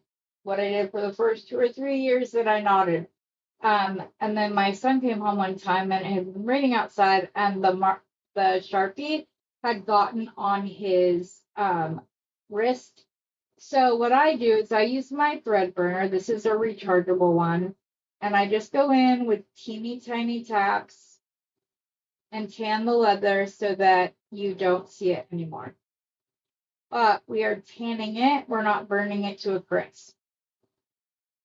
And that's what we do. Then, once that's done, I take my GS Hypo, which is currently hiding from me. I have so many tubes of it, but I don't like having a bunch of open tubes. Just willy-nilly, I have. Okay. Oh, found it. And so I go. Looks like we're gonna have to open another box. Okay, so if you are using an end cap, a metal end cap, or anything of that sort, it is recommended by USA Leather Board to use Loctite super glue. I don't do that when I'm gluing my knots, the knot that's going to be seen, because it dries more crystallized, and as the leather moves and gets like your natural body oils into it and soften it up, the glue part could crack and take off the color that's on your leather. So for that, I use GS Hypo Cement, which dries boogery, rubbery, so it still has give, and that's what I like to do. Also, I don't glue at the top and the bottom. I like to take my needle and go inside the knot and squish. Where did the lid go? Heather. Goodness gracious. See? Blooper reel. Heather searches for the lid to her GS Hypo as it. Oh, it's right there in front of me. See, that's when I need like a ding dong. Come on.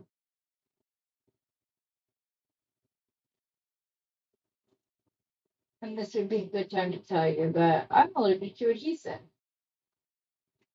But because this dries and I can like rub it off really quickly, it doesn't affect me as much. If that was Loctite or like Gorilla Glue, my skin starts to get really hot, and then I blister and stuff. So just carefully kind of wipe around, because obviously if you've used GS Hypo, you know that it starts coming out the second you take the needle out of the cap. So, but then you'll have a nice clean knot. There's glue on the inside of the knot. It's not seen, and you're good to go. So now we can go ahead and put a crimp tube on this side. Sorry, that was a really long way of saying all of that. But I know some of you guys are newer to knotting. So I just want you guys to get the process, like the full instructions from start to finish.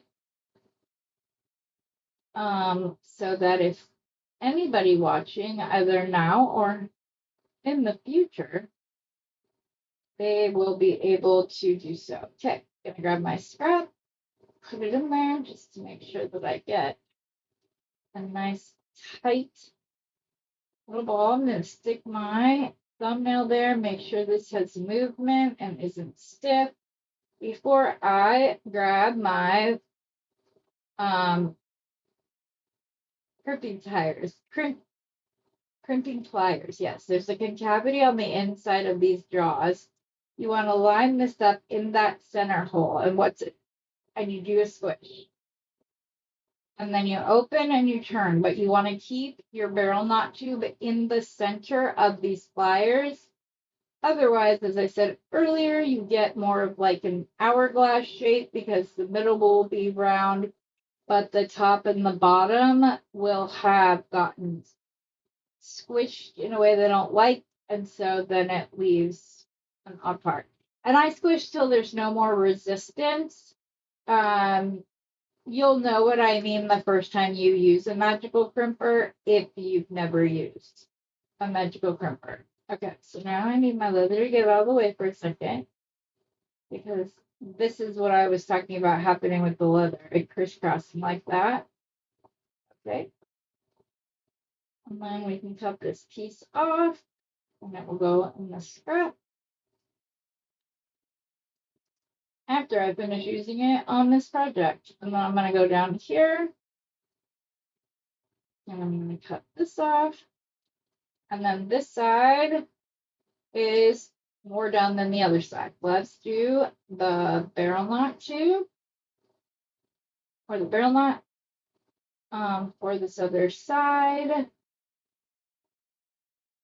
because I didn't do this all at the same time, which would have been the smart thing to do. I have to connect this on directly. Okay, so we're going to go through the loop here. Wait, is this the long piece? Because I need to be using the 6-inch pieces. Yeah, this is, sorry. We're going to grab another one of our little flower buttons. We're going to go through the loop of our beading wire.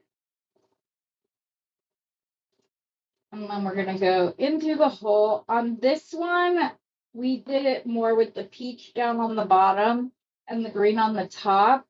I think I'm going to do something I never do, and I'm going to flip the colors on the other side.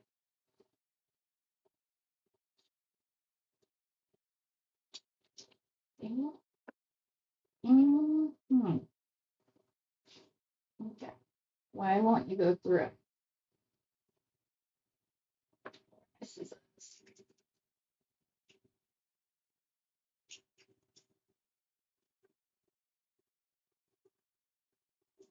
green side down.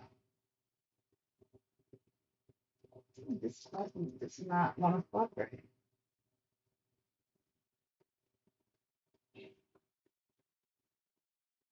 Oh my gosh, it went through so easily on the other one. What is happening?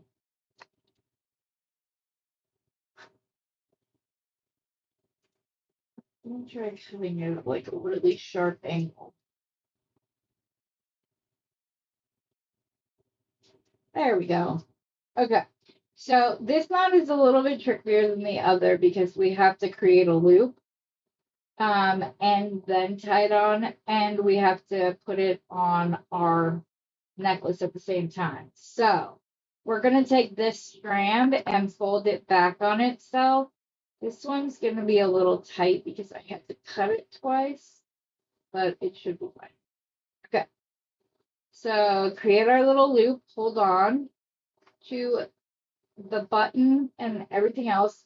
On this one, I like to use a rounded to go with the shape of the bead. And then we're going to grab this. We're going to go around once, twice, 3 times. Thank you, Lionel Richie. And we're going to just cut this piece of leather.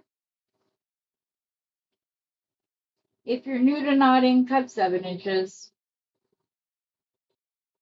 Don't do this and leave yourself a ridiculously small strand of leather sitting here and then my loop. Okay. I knew this one was smaller. I had to cut it twice. We will undo the barrel knot. I will cut a new piece and I will use these for earrings. Just as none of my soft flex goes to waste, neither does any of my leather. Because I like to use Leather Cord USA, which is the best, which, as we all know, comes at a price. Don't cut it with that. Cut it with these and cut it at an angle. Okay, again, we're going to go in here through there. We want the green side down this time. We're going to go in through the green hole. And we're going to pull up. We're going to want to float this back on itself and create a loop. I'm going to grab my rounded barrel knot tube and I'm going to put it on top of that leather, facing the way that it should. Then I'm going to come up and around once, twice, 3 times. And I'm going to take this leather and feed it back down through the tube here.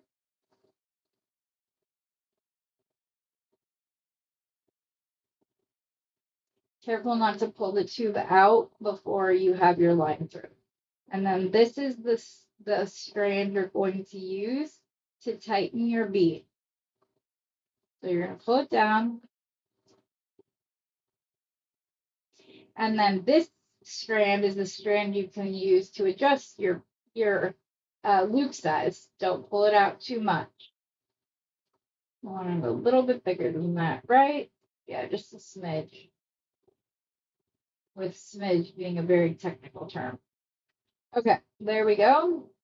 Pull the last little slack out of it. We will cut and glue this well, I'm going to cut this one off to make my life easier when attaching to the other strand. Okay, so pull that side off.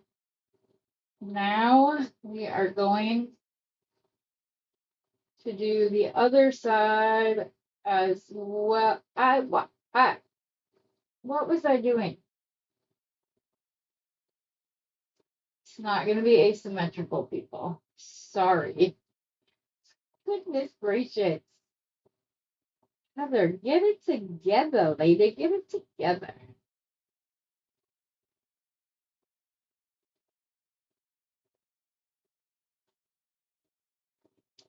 I'm over here laughing. Even when I give myself a little talking to, I still do it being nice to myself. Yeah, this one just does not have the same. That might have to be rained out because that hole is not coming through for anything. Let's make sure both of these are good because you don't want to get it. They're good. Okay, so we want the green side down this time. So the colors are not going the same on this one.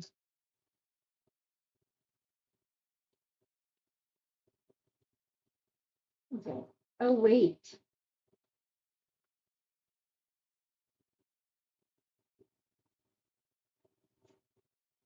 Oh, this is the one I just tied. Dang it. Let me see. What do I have?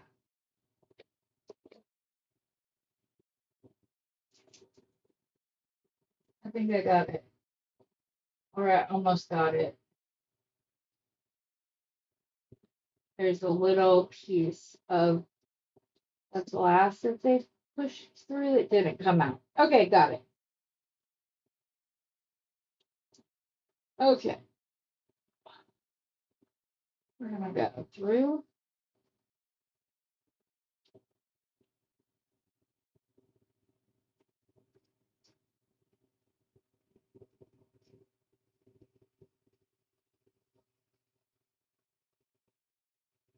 I was like, I just bored out that hole. You need to go through. Okay. Pull it up enough to tuck it back on itself. Grab your tube bead. You're gonna go 1, 2, 3. Try to make sure that your loops stay in the right order. You don't want them to jump over each other because you can't. The knot isn't as secure because it's not doing what it's supposed to be doing. Grab that strand and pull it out till you know it's not going to fall apart in your hands. And then just slowly tug. Oh my gosh, I did it again. What is my... Oh no, I'm okay. I haven't done the next part. I can attach that to this. No, I have to do it because I didn't put it through the loop. Okay, guys. Ah! Oh my goodness. What am I doing? See, when I teach, look, I got little rabbit ears over here, which do nothing for me. Oh, I'm glad we can all have fun together.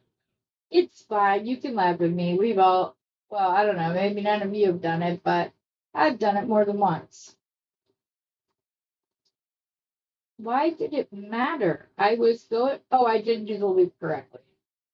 I was like, wait now. So I need that on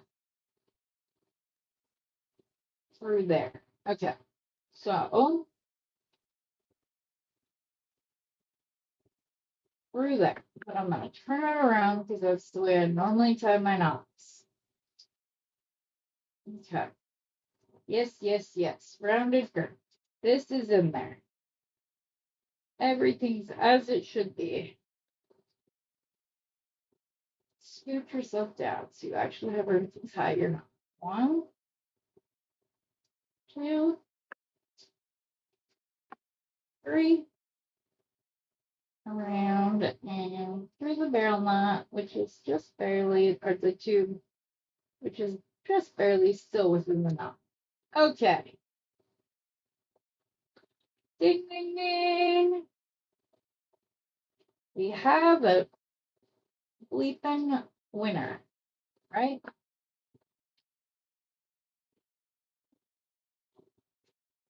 There's a whole backstory about that. Not quite that big either. So the sliding knot I'm going to teach you, is just going to be sliding on this. So we will put a knot at the other end so it can't come undone. And then you will be able to pull the longer strand, which will just be the cord that comes in. There we go. Okay.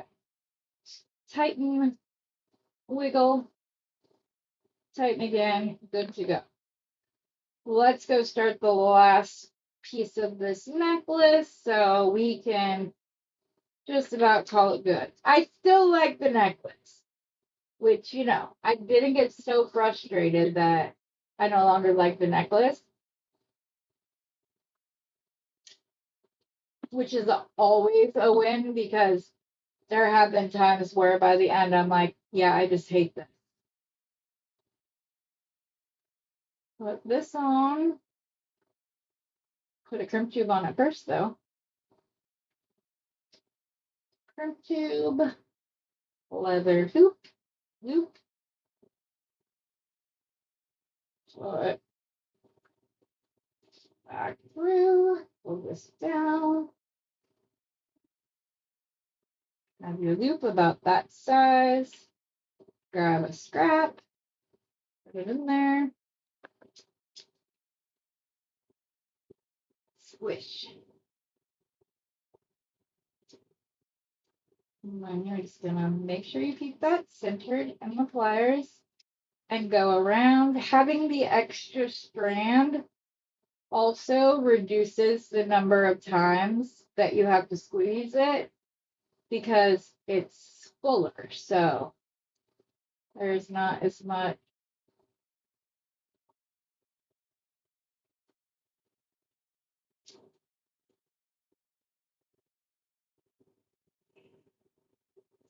Ah, don't like it. Messed up. Sorry, guys. This is still going to be long enough. Yes. As I was telling you guys to make sure that you stayed centered, I did not. So it came off. My hands are all dirty from the black leather.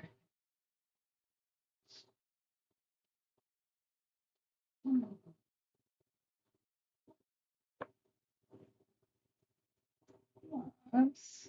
Get that small. Take two.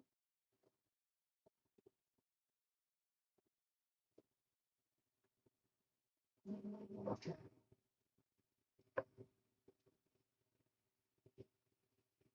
All I'm doing is scooching up the beading wire right to the end. Probably not the best idea, but I can literally see both sides, but you guys didn't. Um, there we go. That's much better.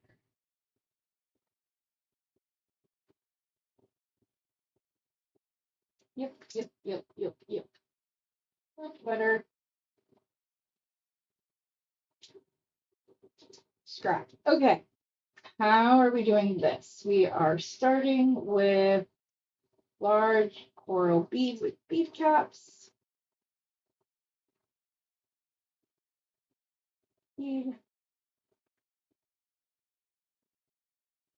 Bead cap. Bronze bead.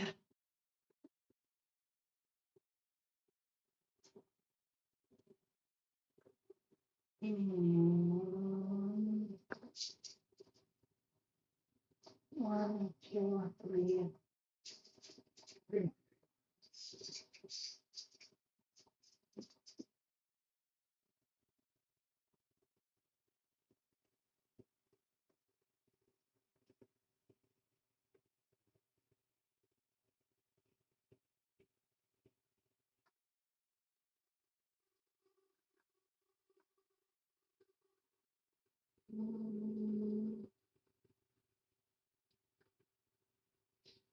These are not like shaped the same way as the rest of them.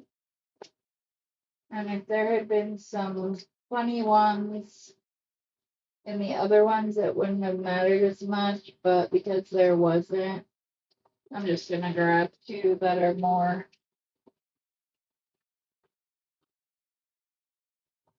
the same. Okay. Baby girl. Bronze.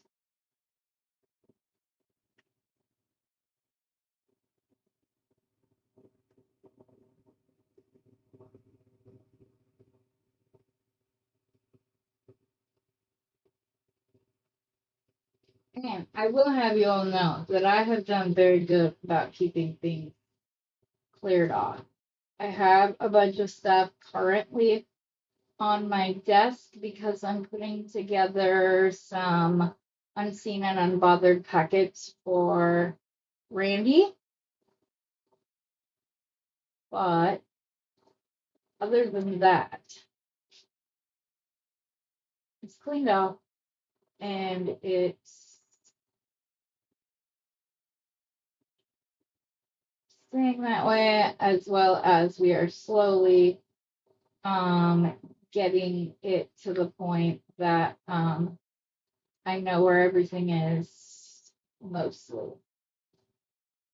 And I'm gonna knock on wood that it stays that way because I love knowing where all of my stuff is. Couldn't find the charms. I know they're in that box or were in that box because it has all of the other things, but if you guys have any requests, please email them to me. Wait, did I miscount how many beads I need? 1, 2, 3. Oh no, we go to the little one now and then we're done. Yeah. Well then. Do I have another little one out of the mat? I do not. I'm still not thrilled about the fact that this is about this center situation, only because it's going to make the side look a little bit off kilter. Where are the baby ones? Right here. So, but it is what it is. Print tube. Turns out that I needed exactly as many as I poured out.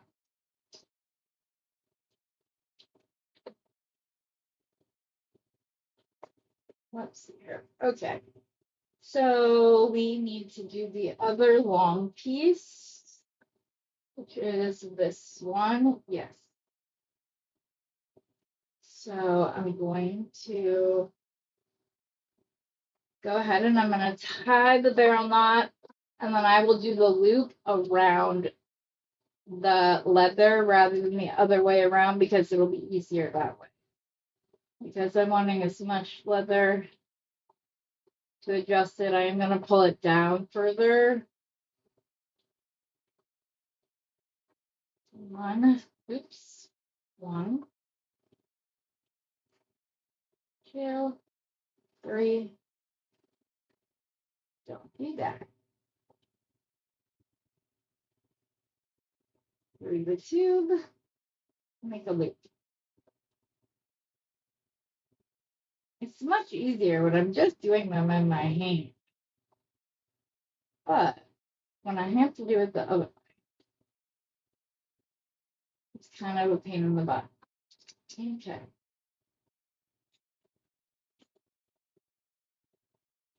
Got that. Going to tan the leather so the natural color, especially on black leather. There we go. Don't get it crispy. It's not attractive. Then we're going to put, oh, was that, no, we're going to put our last little print bead on. We're going to go down through the leather. We're going to put it back through here.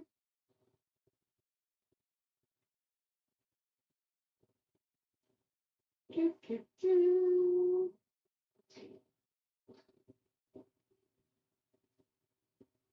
And if anybody had to go and is coming back to watch this later, thank you. I'm sorry I was kind of a hot mess today.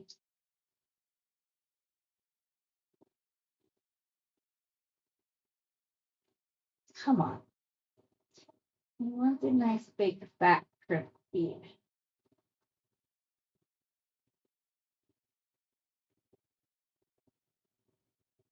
Oh, that's why. It wouldn't go in because they were crossed. Okay, into the center, squish, turn, squish, turn, squish. See.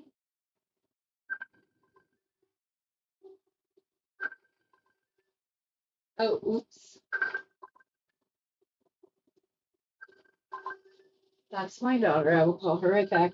Sorry, I had Facebook open. So, okay, we are going to come down.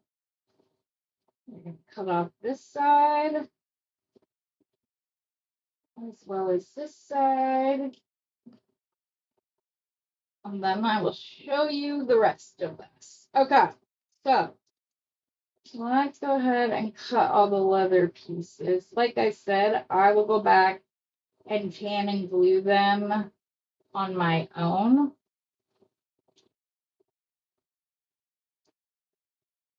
Okay, sorry, but sometimes flush cutters are the easiest way to get in here. Okay, leather's off of that side. Let's take it off of this side. Make sure it's nice and snug.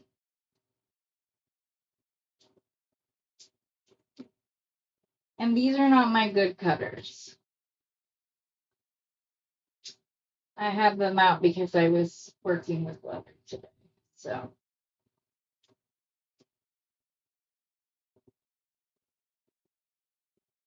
just be careful when you're cutting them that you don't cut one of the loops of your knot or the other side of your knot. Okay, so let's move everything off the table so that you can see how I do this, because nothing is in the way of the camera focusing.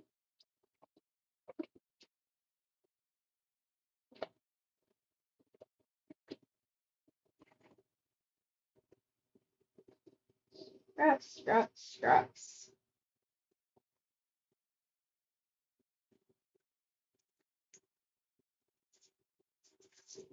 Get everything all smooth down the upholstery fabric, because the camera doesn't like that either. Okay, so all we're going to do is create a barrel knot, but then we're not going to cut off the loop that changes the size of, or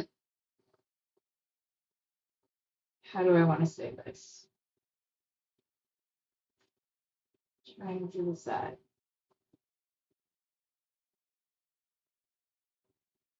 Because we're going to lay them across each other. And then, why is there a loop? That's the only part I'm not sure. Okay. I'm not going to be able to do the knot because I cannot bring it into my head. I apologize. I will send you the link to Becky's video and try to put it down in the description box. I will just get these with some cordons.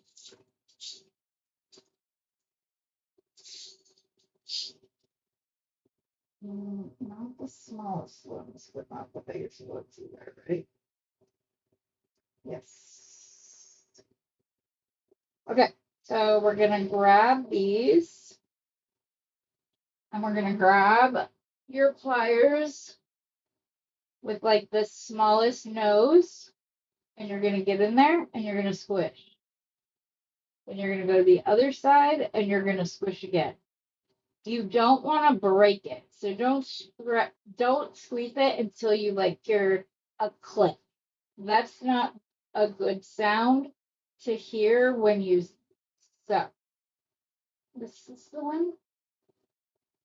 I don't even, my leather is barely visible. If I push this down a little bit more, you'll see it. So I just pull it until it's just out of the way. And then you squeeze, come around to the other side so that you're not going across this and squeezing the part you don't want to. And then you've got it nice and secure. You're going to put a jump ring on one side. And I'm going to make a hook. And I'm actually going to use this jump ring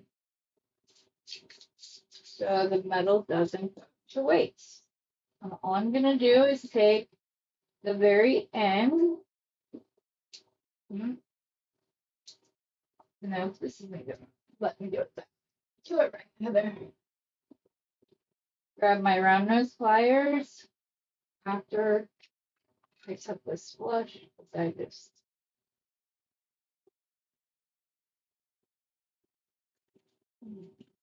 18 gauge. The beauty of bronze wire to me is that it's half hard. So, or that's what the tension is on it to me.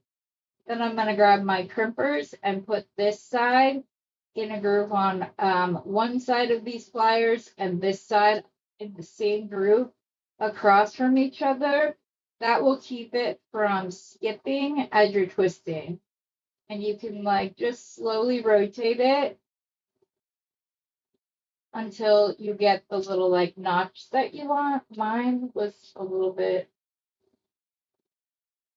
oh no, it's fine. Okay, and then you're gonna grab a mandrel. I like to use my step pliers. I'm gonna go to the fifth, or the fifth, or do I want the fourth? I'm gonna go to the fourth step right here, and I'm gonna bring the hook up and around, just like that. And then you've got your hook. Now we need to make the loop for the other side. And I'm gonna do that using my pliers again.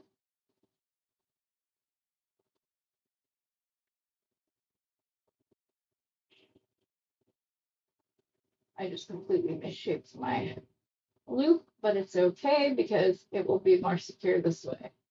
And I know I wasn't on camera and I apologize.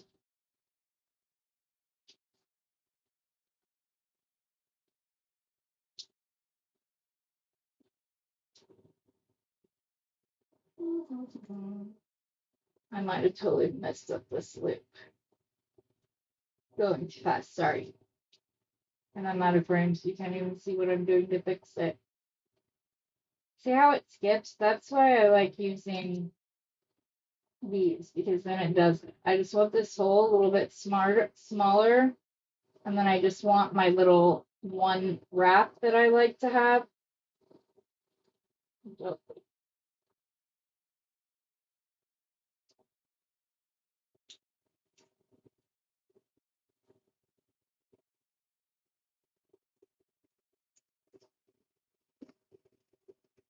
See how it jumps up like that?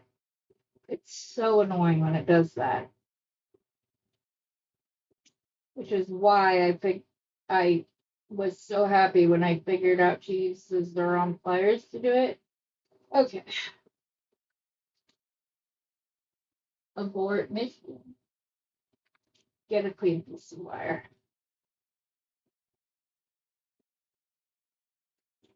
We're going to start this all over.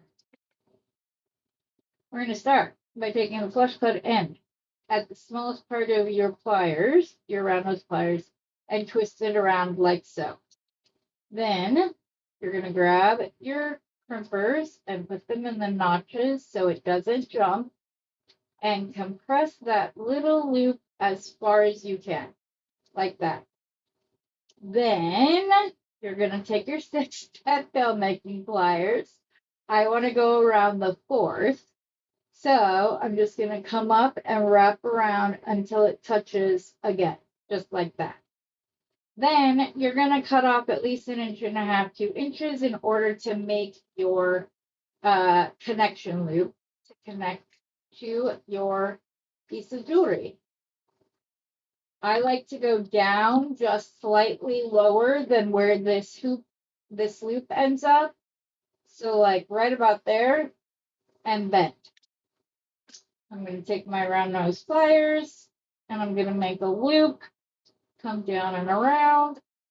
And like I said, this wire isn't plain. Roseanne will tell you. It really is like half hard. Come on, a little bit smaller.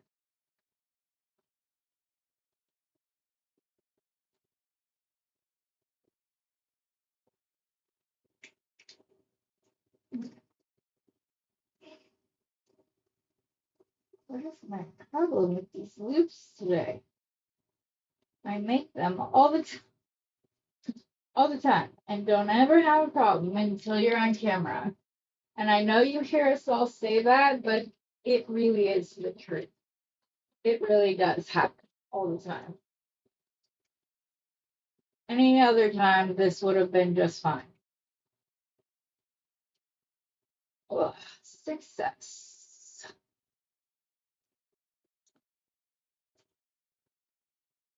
And now our loop is more secure.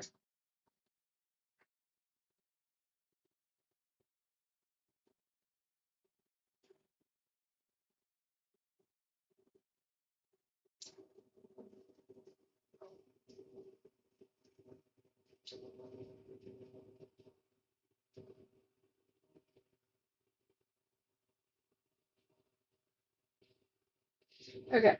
So then we're going to take this and I'm going to do just a little bit of a kick so this can go through easier. Now,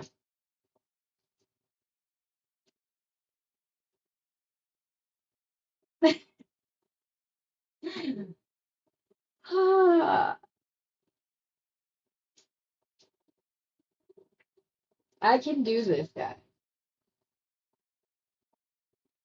Sorry, Georgina. Sorry. Leah, I don't know if you know this, but I have a condition called Durkheim's disease, and it messes with my memory recall. So I know how to do that slider. I just can't envision it in my brain right now. Like I see it, but I can't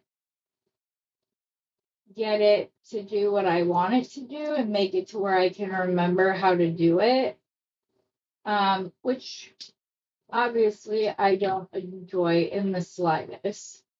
I was having this much problem because I don't like to waste, especially not my bronze wire, because it's not like craft wire that's coated. It's actually bronze wire. And if I'd just been kinder to myself, I would have just cut a longer piece the first time around, the first go round, but I didn't. So now I have my loop and I didn't stick it on my.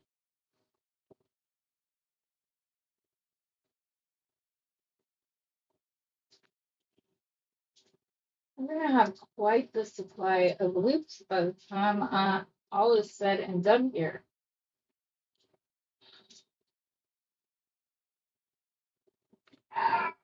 Okay. Hey, hey, I don't know why Shay's barking, but that doesn't mean you need to bark. Chill. Mailman or somebody. So what you want to do is open your loop and attach it like that. Close up. You know what though? These are gold. So if I bought some good strong gold wire right here, I'm going to use that instead, just because for aesthetics and whatnot.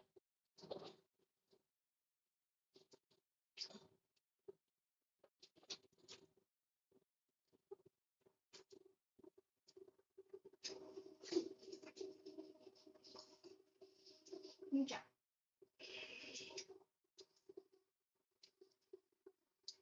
That's why it didn't want to be, it didn't want to pay attention. It knew it didn't match to the class. A little bit. This is like 16 gauge. Holy cow.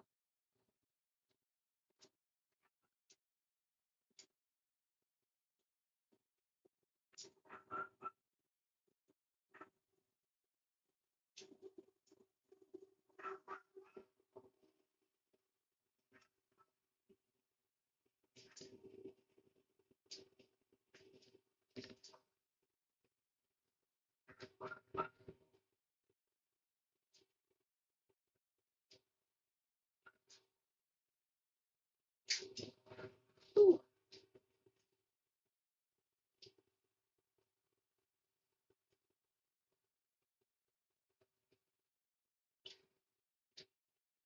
I'm just trying to squish this up a little bit so it lays nicer. And then we will cut this right where the loop began.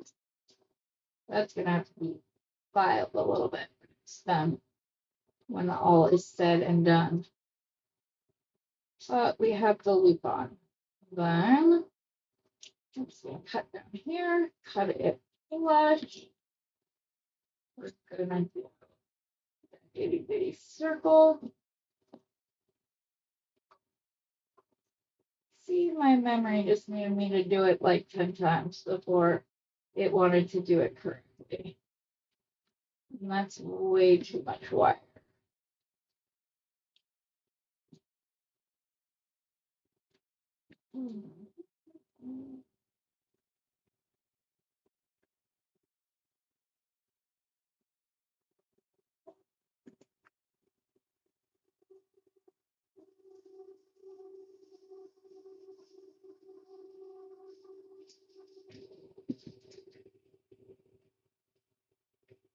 There we go. I'm going to go ahead and do the 6-step. Oh, it is so long, but it's pretty. And then I'm going to use this. I'm going to pull off about, I don't know, an inch.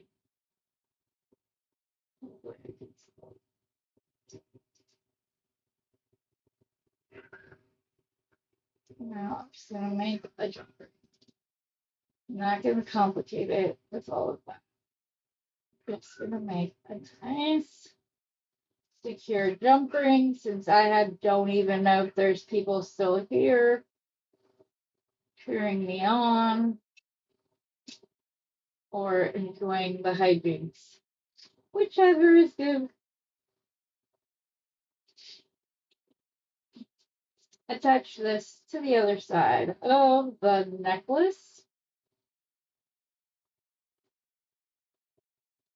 I will hammer that hook. Afterwards, if you don't have a bunch block, but you have these pliers, you can use the box joint to do the same thing.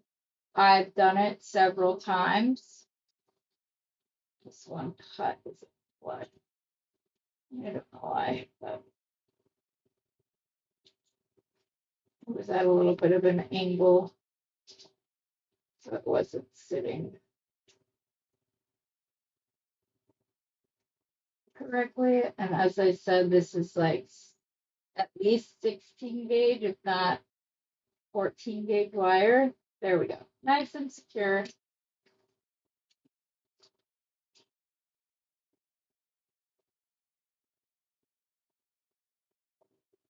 I have to fix this part a little bit, but I'll do that off camera.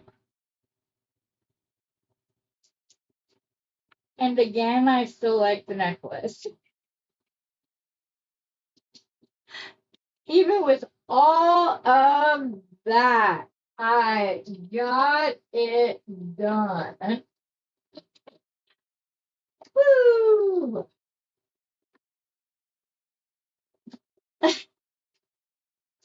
I don't understand. Well, my brain was not doing those correctly because I knew somewhere in my brain already knew it wasn't going to match, and I was going to be annoyed if I didn't leave it. But there we go. I am going to go in and I'm going to clip this down. I'm going to hammer this and I'm going to notch it. Well, I'll show you because I want you guys to know how to be able to.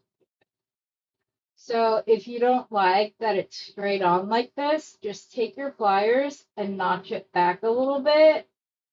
And then that will help it line up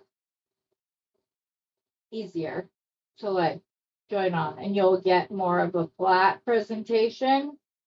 As I said, I'm going to clean up this loop right here, but I'll go ahead and show you in case you don't have bench blocks, a bench block and a hammer. This is basically the same thing because you're just doing metal with metal. So you just go around and give it little swishes. You don't need to get crazy with it, especially not if you're using 16 or 16 or 14 gauge wire. You can get in there. You can even do this little part of the loop before you attach it if you want to. You can do the same thing to your jump ring. But if you're using a bench block and hammer, you can get like cool texture on the end of it. So But there we go. I really like it. I'm glad that we figured out this part of it. As I said, I have to go back and glue and tan all of the ends. But I like it. Woohoo! Got it done. All righty, everybody. Thank you for sticking with me. Thank you for cheering me on and designing and playing along with me.